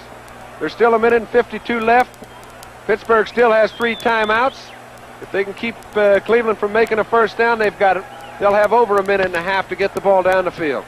The quarterback numbers, John. Brian Sipe, 27 of 45 for 339 yards and 4 touchdowns. Cliff Stout, 17 of 36. Tipping on number 54 of the offense. It will be refused. 2nd down. So the penalty against DeLeon is refused by the Pittsburgh Steelers. They'll take the down. It'll be 2nd down and 10. 2nd down and 9. It still stops the clock. That's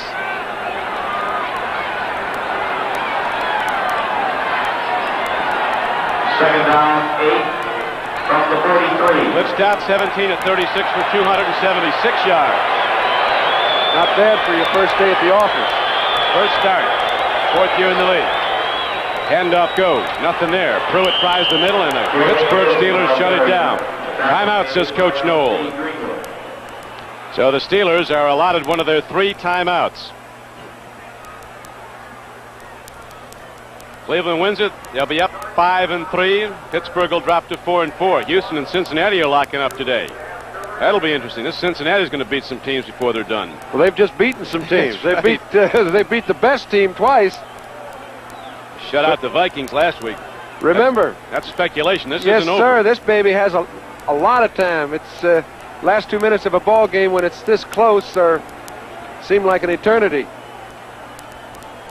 Still in the hat, as they say. Well, we mentioned that you know, when the clock stopped on that penalty by Cleveland, it really gave Pittsburgh an extra 30 seconds. They can call one more timeout after the 3rd down play if they don't pick up a first down. They can get the ball back with a timeout and 1:30 left to play. Any team that puts on any kind of drive, that's plenty of time to get them in field goal position. So I wouldn't be surprised to see Cleveland put that baby in the air. I would. Well, we're going to find out in about 5 seconds as they come out of the huddle. 3rd down and 7 coming up for the Cleveland Browns. Ball just short of their 45-yard line. They lead this game by 1 point. 27-26. 1:46 to play.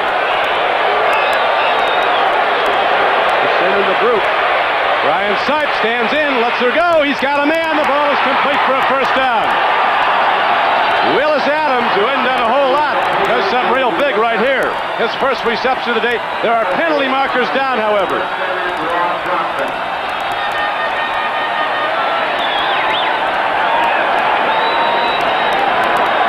Nine-yard gain and a first down. Well, let's see what this is all about. They're talking to Mel Blunt. Willis Adams was the #1 draft choice out of Houston a year ago. Caught only 1 ball all last year. It's a hold against Pittsburgh, so the play goes. Okay, we mentioned Dan. They've got to get a first down. to keep Pittsburgh from having enough time to get back down the field, kick a field goal, and win the ball game. Willis Adams comes up with a key third down play. He doesn't know there's a defensive holding call. Now it's going to be virtually impossible. There's two timeouts left for Pittsburgh. A minute 38 to play. They can get it down to within 20 seconds by the time they change possession if they don't pick up a first. First down and 10 for the Browns as they hold to a 1-point lead and go to the run. Mike Pruitt up the middle.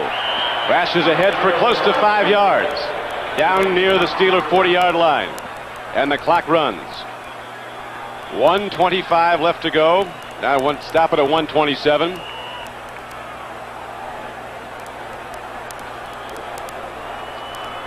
Timeout is called by the Steelers. They've taken 2 of those now. They have but 1 remaining. They need to get the ball back, get the big gainers, get in field goal range. Right now, Cleveland is in command.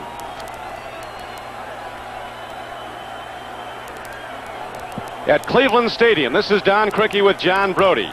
2 longtime rivals from the AFC Central, the Pittsburgh Steelers and the Cleveland Browns locked up. And what the bill before the game is a fight to the finish. They don't like each other.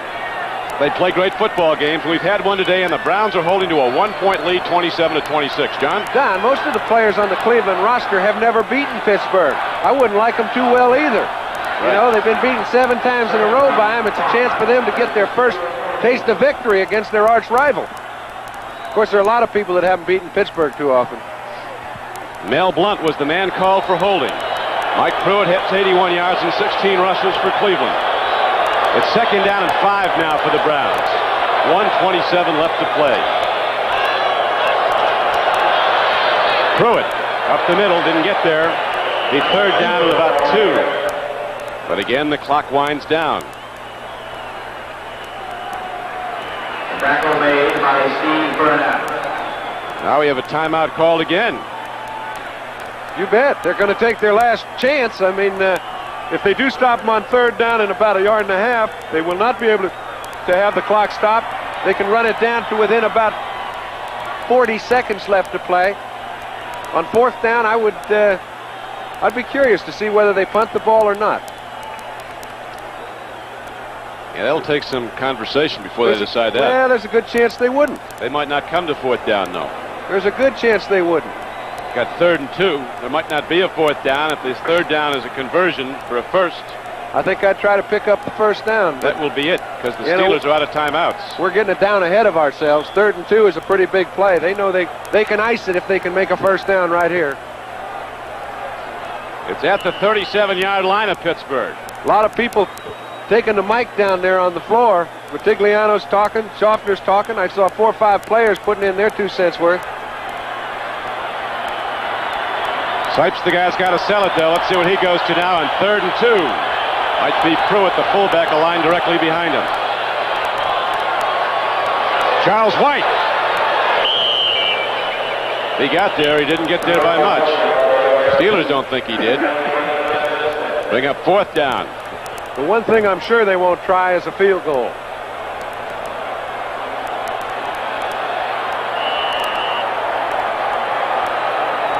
Sam Rutigliano and his Browns 53 seconds away from beating the Pittsburgh Steelers, something they've not done under Rutigliano's tenure at Cleveland. He's 0-4 against Pittsburgh. Chuck Noll, a native of Cleveland who played with the Browns across the way, is world champions, possibly on the way to a 3rd consecutive loss. 4th down and inches. The Browns are ready to punt the ball. Now the official apparently step in and call an official timeout with 37 seconds left. Well, you can tell. Look, there's 37 seconds left, but when they started that clock, there was only 1 minute left. So they've only run 23 seconds off the clock. You saw a lot of Steelers complaining, but you're allowed 30. I think the Browns have a claim.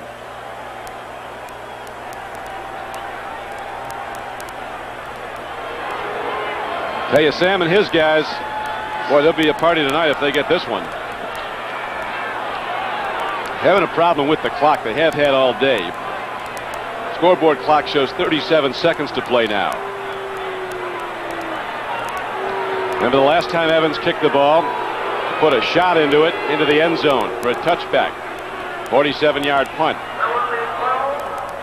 Cleveland has a couple guys back. Seconds left in the 30-second count. The game clock of 37 seconds is correct.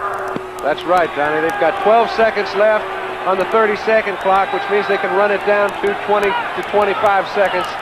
And that seems about right. So Johnny Evans standing at his 49-yard line. Charles White on the sidelines, waving something out there, and now Evans comes back up to the line of scrimmage. He's waving. He says, hey, you said we got 12 seconds to run off the clock. I don't see it moving.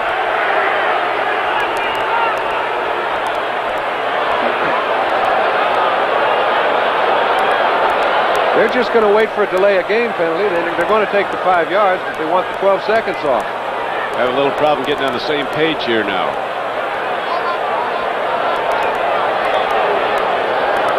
"37 seconds is official, we're told. That's how much time remains to be played in this game. The 61st meeting of the Browns and the Steelers. With the Cleveland Browns holding to a 27-26 lead.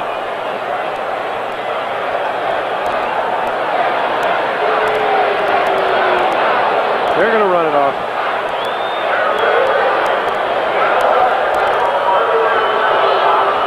A whole new tree of guys coming in for Pittsburgh. Chuck Noll just sent in about 8 new guys. He's got another return unit in. And that's, you know, it's really dangerous. I think the most dangerous transition play in the game is a punt. I wouldn't be surprised. Well, I don't know. They got some guys that can block it, like Dwayne Rudolph coming from the left flank. He can motor. They're going for the block. Now the clock winds down to 24. They got an extra second out of it. They take the delay of game as they plan to do. But if there's 12 seconds left in the 30-second clock and the game clock shows 37, they got an extra second as it goes down to 24. Chuck Noll's protesting that. While we have a moment, we'd like to do our credits for the people who make this possible. We'll get to that in a moment. They're going to punt the ball.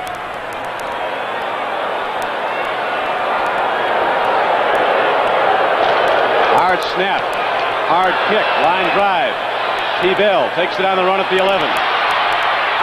Gets out of bounds with 16 seconds to play. The executive producer of NBC Sports is Don Ohlmeyer. The coordinating producer of football is Ted Nathanson. The telecast of today's game has been produced by Larry Cirillo, directed by John Gonzalez. Technical director Steve Semino, associate director Gene Waldstein, production associate Rick Stern. Don, can I bring a point up? Please do. There are exactly the same amount of seconds left in this ball game as there were last week when Cleveland throws a 46-yarder for a touchdown to win the ball game. So if Pittsburgh can grab 46, 48, 50 yards, they've got a chance to kick a field goal and win. The ball game is still not over. Well, they're sure going to be trying. Stout stands in, looks long. He gets away. He throws. It's intercepted by Bolton. He's going to run it in for a touchdown. Ron Bolton, touchdown, Cleveland. Now it's over. What an ending. Bolton's got 2 balls he's bringing home today.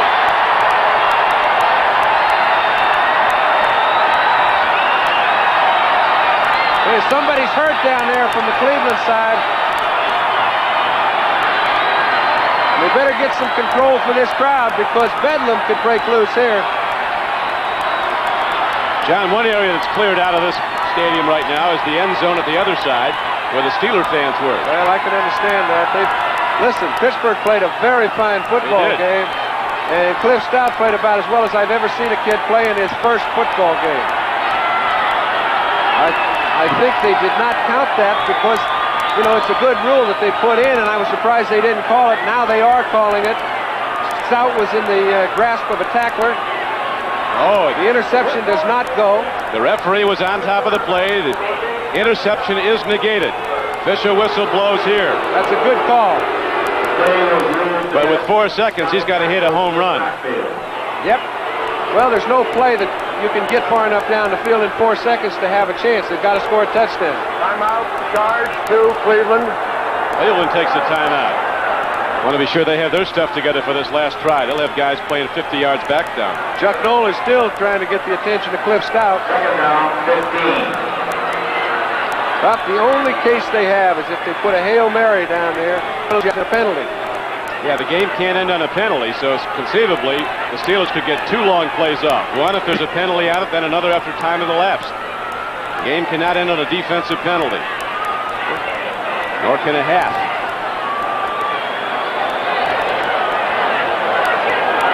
Four seconds left.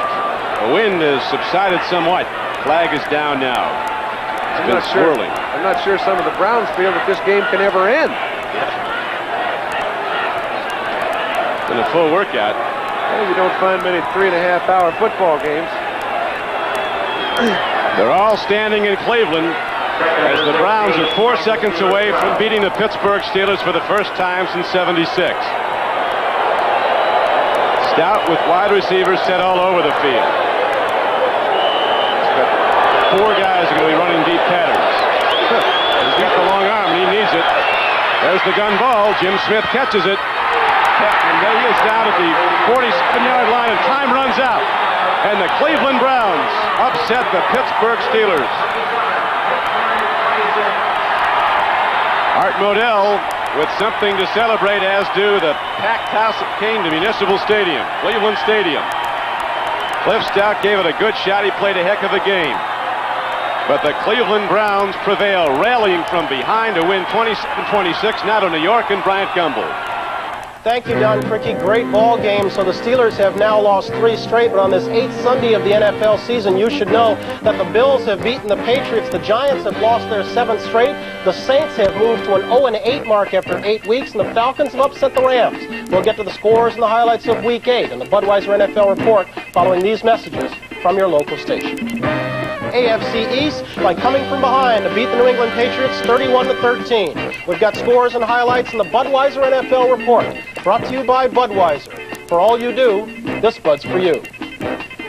Hello again, everyone. Bryant Gumbel welcoming you back to our NFL 80 studio. That Bills-Patriots game, just one of many big ones on this 8th Sunday of the NFL season. Another big one was played in Cleveland, where the Browns turned back the Pittsburgh Steelers. Final there was 27-26. Let's go back to Municipal Stadium in Cleveland and join John Brody and Don Criqui. Gentlemen?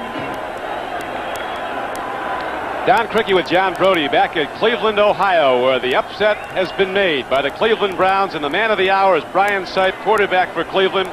Brian, congratulations on a great day. I know this has got to be one of the happiest of your career. I just really can't express what the feelings are that the whole team has right now. And in case all you hadn't noticed, this whole town, it's just, this is worth $1 million to all of us. I just hope that we can continue on from here, play championship ball, because we're feeling like champions right now. You should. What about your shoulder, Brian? You look to be pretty seriously banged up, but you came right back. Well, I got what we call a stinger in this business. I landed on my shoulder and stretched a nerve in my neck. I lost the feeling in my right side, but it came back very quickly.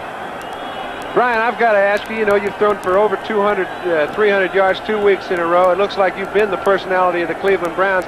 How does it feel to be on top of Pittsburgh one time rather than trying to chase them through the park? Well, I'll tell you what, don't ask me why we've been so successful offensively against Pittsburgh. I think it's just sheer determination. But the feeling here is just electric. It's not just me, everybody in this stadium. I just really can't tell you guys what this means to us. It's been a long time coming, and I feel like enjoying it. Well, the particularly admirable part of it, Brian, was the way your team came from behind. That must have been awfully discouraging when your substitute, Paul McDowell, went in, missed the snap, and it looked like you were going to take it in, but then you still rallied back and won. Well, that's right. We were knocking on the door all day long, and needless to say, this would have been a hard defeat to swallow if we hadn't won it, because we certainly had our opportunities. I think we were just a little over-anxious in situations. Paul comes in there. We all have to pick up the slack. It wasn't really Paul's fault. Just he hasn't had a chance to play it all this year. But I knew at that point in the game that we're going to be down close to the goal line a few more times. All we had to do is get it across, and the whole team's going to respond. Brian, thank you. You better get in the locker room. There's probably a pretty good party going on there, pal. That's right. I plan on having some fun tonight. Town is yours. That is the story. The Cleveland Browns prevail over the Pittsburgh Steelers for the first time since '76. The winning coach, Sam Ratigliano, the final score 27-26, Cleveland. Now for John Brody, this is Don Criqui. Glad you could be with us as we go back to Bryant Gumbel at NFL 80 in New York. Bryant? Thank you, Don. That the Steelers were able to stay within 1 point of Cleveland is a tribute to their depth because they went into this ball game without all the familiar names, without Bradshaw, Harris, Stallworth, Swan, Lambert, you name them, they were missing. Still, they carved out a 10-0 lead early in the ball game before Brian Sipes started getting his act together. He threaded the needle here and found the ancient running back Calvin Hill to move the Browns close to within 10-7. But Cliff Stout, directing the offense all day long, found a capable runner in Greg Hawthorne, and he took it in from 2 yards out. He gave them a 20-7 lead, and it was his second touchdown of the day. Brian Sipe, though, kept coming back. Here he completed a touchdown pass of 6 yards to Greg Pruitt. Cliff Stout came back to match that one, completing one to T.O. Bell. It set the Steelers up in business again, moved them into a 26-14 lead, and that's when Sipe and company started getting serious. Brian completed another touchdown pass, this one of 7 yards as he was going down to Greg Pruitt, but they missed the point after, so it was 26-20 with about 4 minutes left when Sipe took to the air and found number 82, Ozzie Newsome, corner of the end zone. Touchdown. Don Cockcroft's extra point made it 27-26. That's the way it ended, and the defending world champions have now lost 3 in a row to the Bengals, to the Raiders, and to the Browns. We'll come back after this word from Budweiser. Losing streak. They ended the Patriots' 5-game winning streak, and they gained a share of first place in the AFC East. They did all this by virtue of a 31-13 victory over the New England Patriots. Ball game not for the faint of heart. Sugar Bear Hamilton never saw the end of it. He was carried off in the first half. Bills were down 3-0 when Joe Ferguson started finding Frank Lewis's fingers very enticing. Hit him for a 14-yard touchdown pass, came back, hit him with a 13-yarder. They took a 14-3 lead into the locker room at halftime. When the Patriots came back out, they did so throwing on the arm of Steve Grogan. Grogan up top to Russ Francis, 26 yards. Suddenly the Patriots within 4.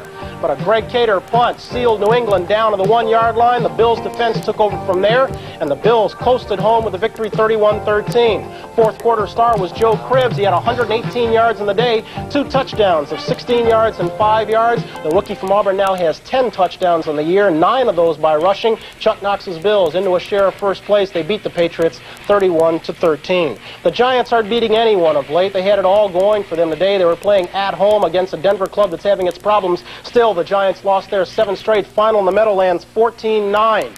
Phil Simms made the biggest error of the day. After his ball club had moved in front 3-0, Denver Broncos came on. Jim Jensen with a 33-yard run here. It set up the first touchdown of the day. Jensen did the leg work, the final 2 yards, going over the left side just like that. Broncos were out in front 7-3. But the Giants came back. 3 Joe Danello field goals had them in front 9-7 when Phil Simms made the game's crucial error. Looking for a receiver here, he instead found safety Billy Thompson, and when Thompson returned it deep into Giant territory, the Broncos were in business and set to take the lead for good. They did just that. Otis Armstrong going the final yard, going over the right side. Point after made it good, and the Denver Broncos moved to a record of 4-4 by beating the Giants 14-9. And for Ray Perkins and the lowly Giants, it figures to be a long season. They are now 1-7. This after winning their opening game against the Cardinals in the opening week. They have lost 7 straight. We'll come back after this word from Budweiser. Premise in the NFC West today between the Rams, who had won 5 straight, and the Falcons. The Falcons came up a winner 13-10. Tonight, both teams are 5-3, tied for the lead in the NFC West. Pat Hayden on the sidelines again. Ferragamo's the top-ranked quarterback in the league, but it was the Falcons who got on the board first. Bartkowski completing to Alfred Jackson's 6-0 point after was no good. A Frank Corral field goal moved the Rams to within 3 of 6-3. Then in the third quarter, Ferragamo airing it out. Look at this one, 74-yard touchdown pass to number 87, Drew Hill. Just like that, the Rams were in front 10-6. Ball game looked like it would end that way with a 1:15 left. The Falcons had 4th and 11. You wonder why these guys have been called the Cardiac Kids? Watch this ball game. This is snatching victory from the jaws of defeat. Steve Bartkowski throwing long, and that is Alfred Jackson behind Pat Thomas. 54-yard touchdown reception, point after good. And just like that, the Atlanta Falcons and the Rams' 5-game winning streak and move into a share of the lead in the NFC West. Falcons a winner at home, final there 13-10. Green Bay Packers, an upset winner over the Minnesota Vikings today. Final there, 16-3 in Wisconsin. Lynn Dickey, 2 touchdown passes, 1 of 4 yards to Bill Larson, 1 of 12 yards to Paul Kaufman. The once proud Vikings are now 3-5. The Packers go to 3-4-1. The New Orleans Saints are 0-8 after 8 weeks. They came up 8 points short against the Washington Redskins today. Final at RFK Stadium, 22-14. The Redskins are now 3-5, but still looking up at the Cowboys and the Eagles in the NFC East. Ball game still in progress in Baltimore. What has happened to the Colts offense today? Cardinals really have it in check. In the third period, Cardinals are out in front 17-3, 2 touchdowns, one by Otis Anderson from 4 yards out, did it on the ground. Jim Hart went up top to Pat Tilley from 11 yards out. That's the one through the air. Cardinals in front 17-3. Ball game's just getting underway out on the coast. The Oakland Raiders are out in front of the Seattle Seahawks by a score of 3-0 in the second period. Seattle has beaten Oakland 4 straight times. Cincinnati against Houston. This one's going on in the Dome. The Bengals looking to move to the 500 level. If they can, that's where the Oilers will be at 4-4. Cincinnati is out in front by a score of 3-0. That ball game in the second period. Kansas City out in front of Detroit 3-0. The Lions have lost 2 in a row after a 5-0 start. Chicago and Philadelphia. It's a rematch of 2 playoff teams last year. That ball game is scoreless at Veterans Stadium in Philadelphia in the first, and Tampa Bay and San Francisco all tied at 7. That ball game on the coast in the first. We'll come back after a word from Bud. Time has run out on our efforts for Week 8. Hope you'll come back and join us next week as we start the second half of the NFL's regular season. Still a big night ahead on NBC at 7 o'clock Eastern Time. Bad Guys versus Good Guys and Disney's Greatest Villains. That followed by Sophia Loren starring in her own story. It's the TV movie event of the season coming tonight on NBC. This has been the Budweiser NFL Report, brought to you by Budweiser. For all you do, this Bud's for you. The executive producer of NFL 80 is Don Ohlmeyer. Today's show was produced by David Stern and directed by Bob Levy. Our technical director was Sal Nagita. Associate producer David Neal. Associate directors Mary Buda, John Filippelli, and Brian Orentrack. Don't forget, next Sunday, exciting doubleheader action on NBC. You'll see the San Diego Chargers take on the Cincinnati Bengals, and the Oilers battle the Denver Broncos, plus other regional games. Check your local listings for the game and time in your area. Tonight, it's Bad Guys versus Good Guys and Disney's Greatest Villains, and Sophia Loren and her own story. All tonight, starting at 7 o'clock Eastern Time. For now, Bryant Gumbel saying thanks for joining us. Good night. This has been a presentation of NBC Sports. We're proud to bring you the best in sports television. Kathy Adams. I'm Dave Buckle. Thanks for being with us tonight in Super City on this Super Sunday as we head into a super week on the tails of the Browns' win over the Steelers before a full house at the stadium. Next up, of course, Tuesday's presidential debate that again puts Cleveland in the national spotlight. And at News Center 8, we launch a super series on how you can still be a winner in this tough economy. First, though, the Browns getting the adrenaline going, and John, I've just about run out of superlatives. Try the word exasperating, or it was a dramatic win this afternoon, and the Browns deserve all the credit for picking up the victory today. They showed a lot of heart this afternoon, throwing caution to the wind, and boy, it was windy down at the stadium. We froze, you-know-what off. 65,000 out of 80 loving this catch here. Sipe was outstanding as he hits Ozzie Newsome for the game-winning TD. It gave the Browns a come-from-behind 27-26 win over the Steelers. The last win 4 years ago, and Ron Bolton put the icing on the cake with that interception off Cliff Stout of Oberlin. Just a great win for Cleveland, and we'll give you the whole story later on in the sports. Thanks, John. The sweet victory over the Pittsburgh Steelers at the stadium certainly gave Browns fans plenty to be excited about. These fans traveling home after the game were excited because they watched the Browns beat a world championship team, knocking the Steelers down a peg, winning the Turnpike rivalry. But the hometown fans had plenty of competition earlier, as we learned from News Center 8's Gary Stromberg. The Browns-Steelers game is the biggest game of the year. It attracts 65,000 Browns fans and 15,000 Steelers fans, and it's easy to tell the difference between the two.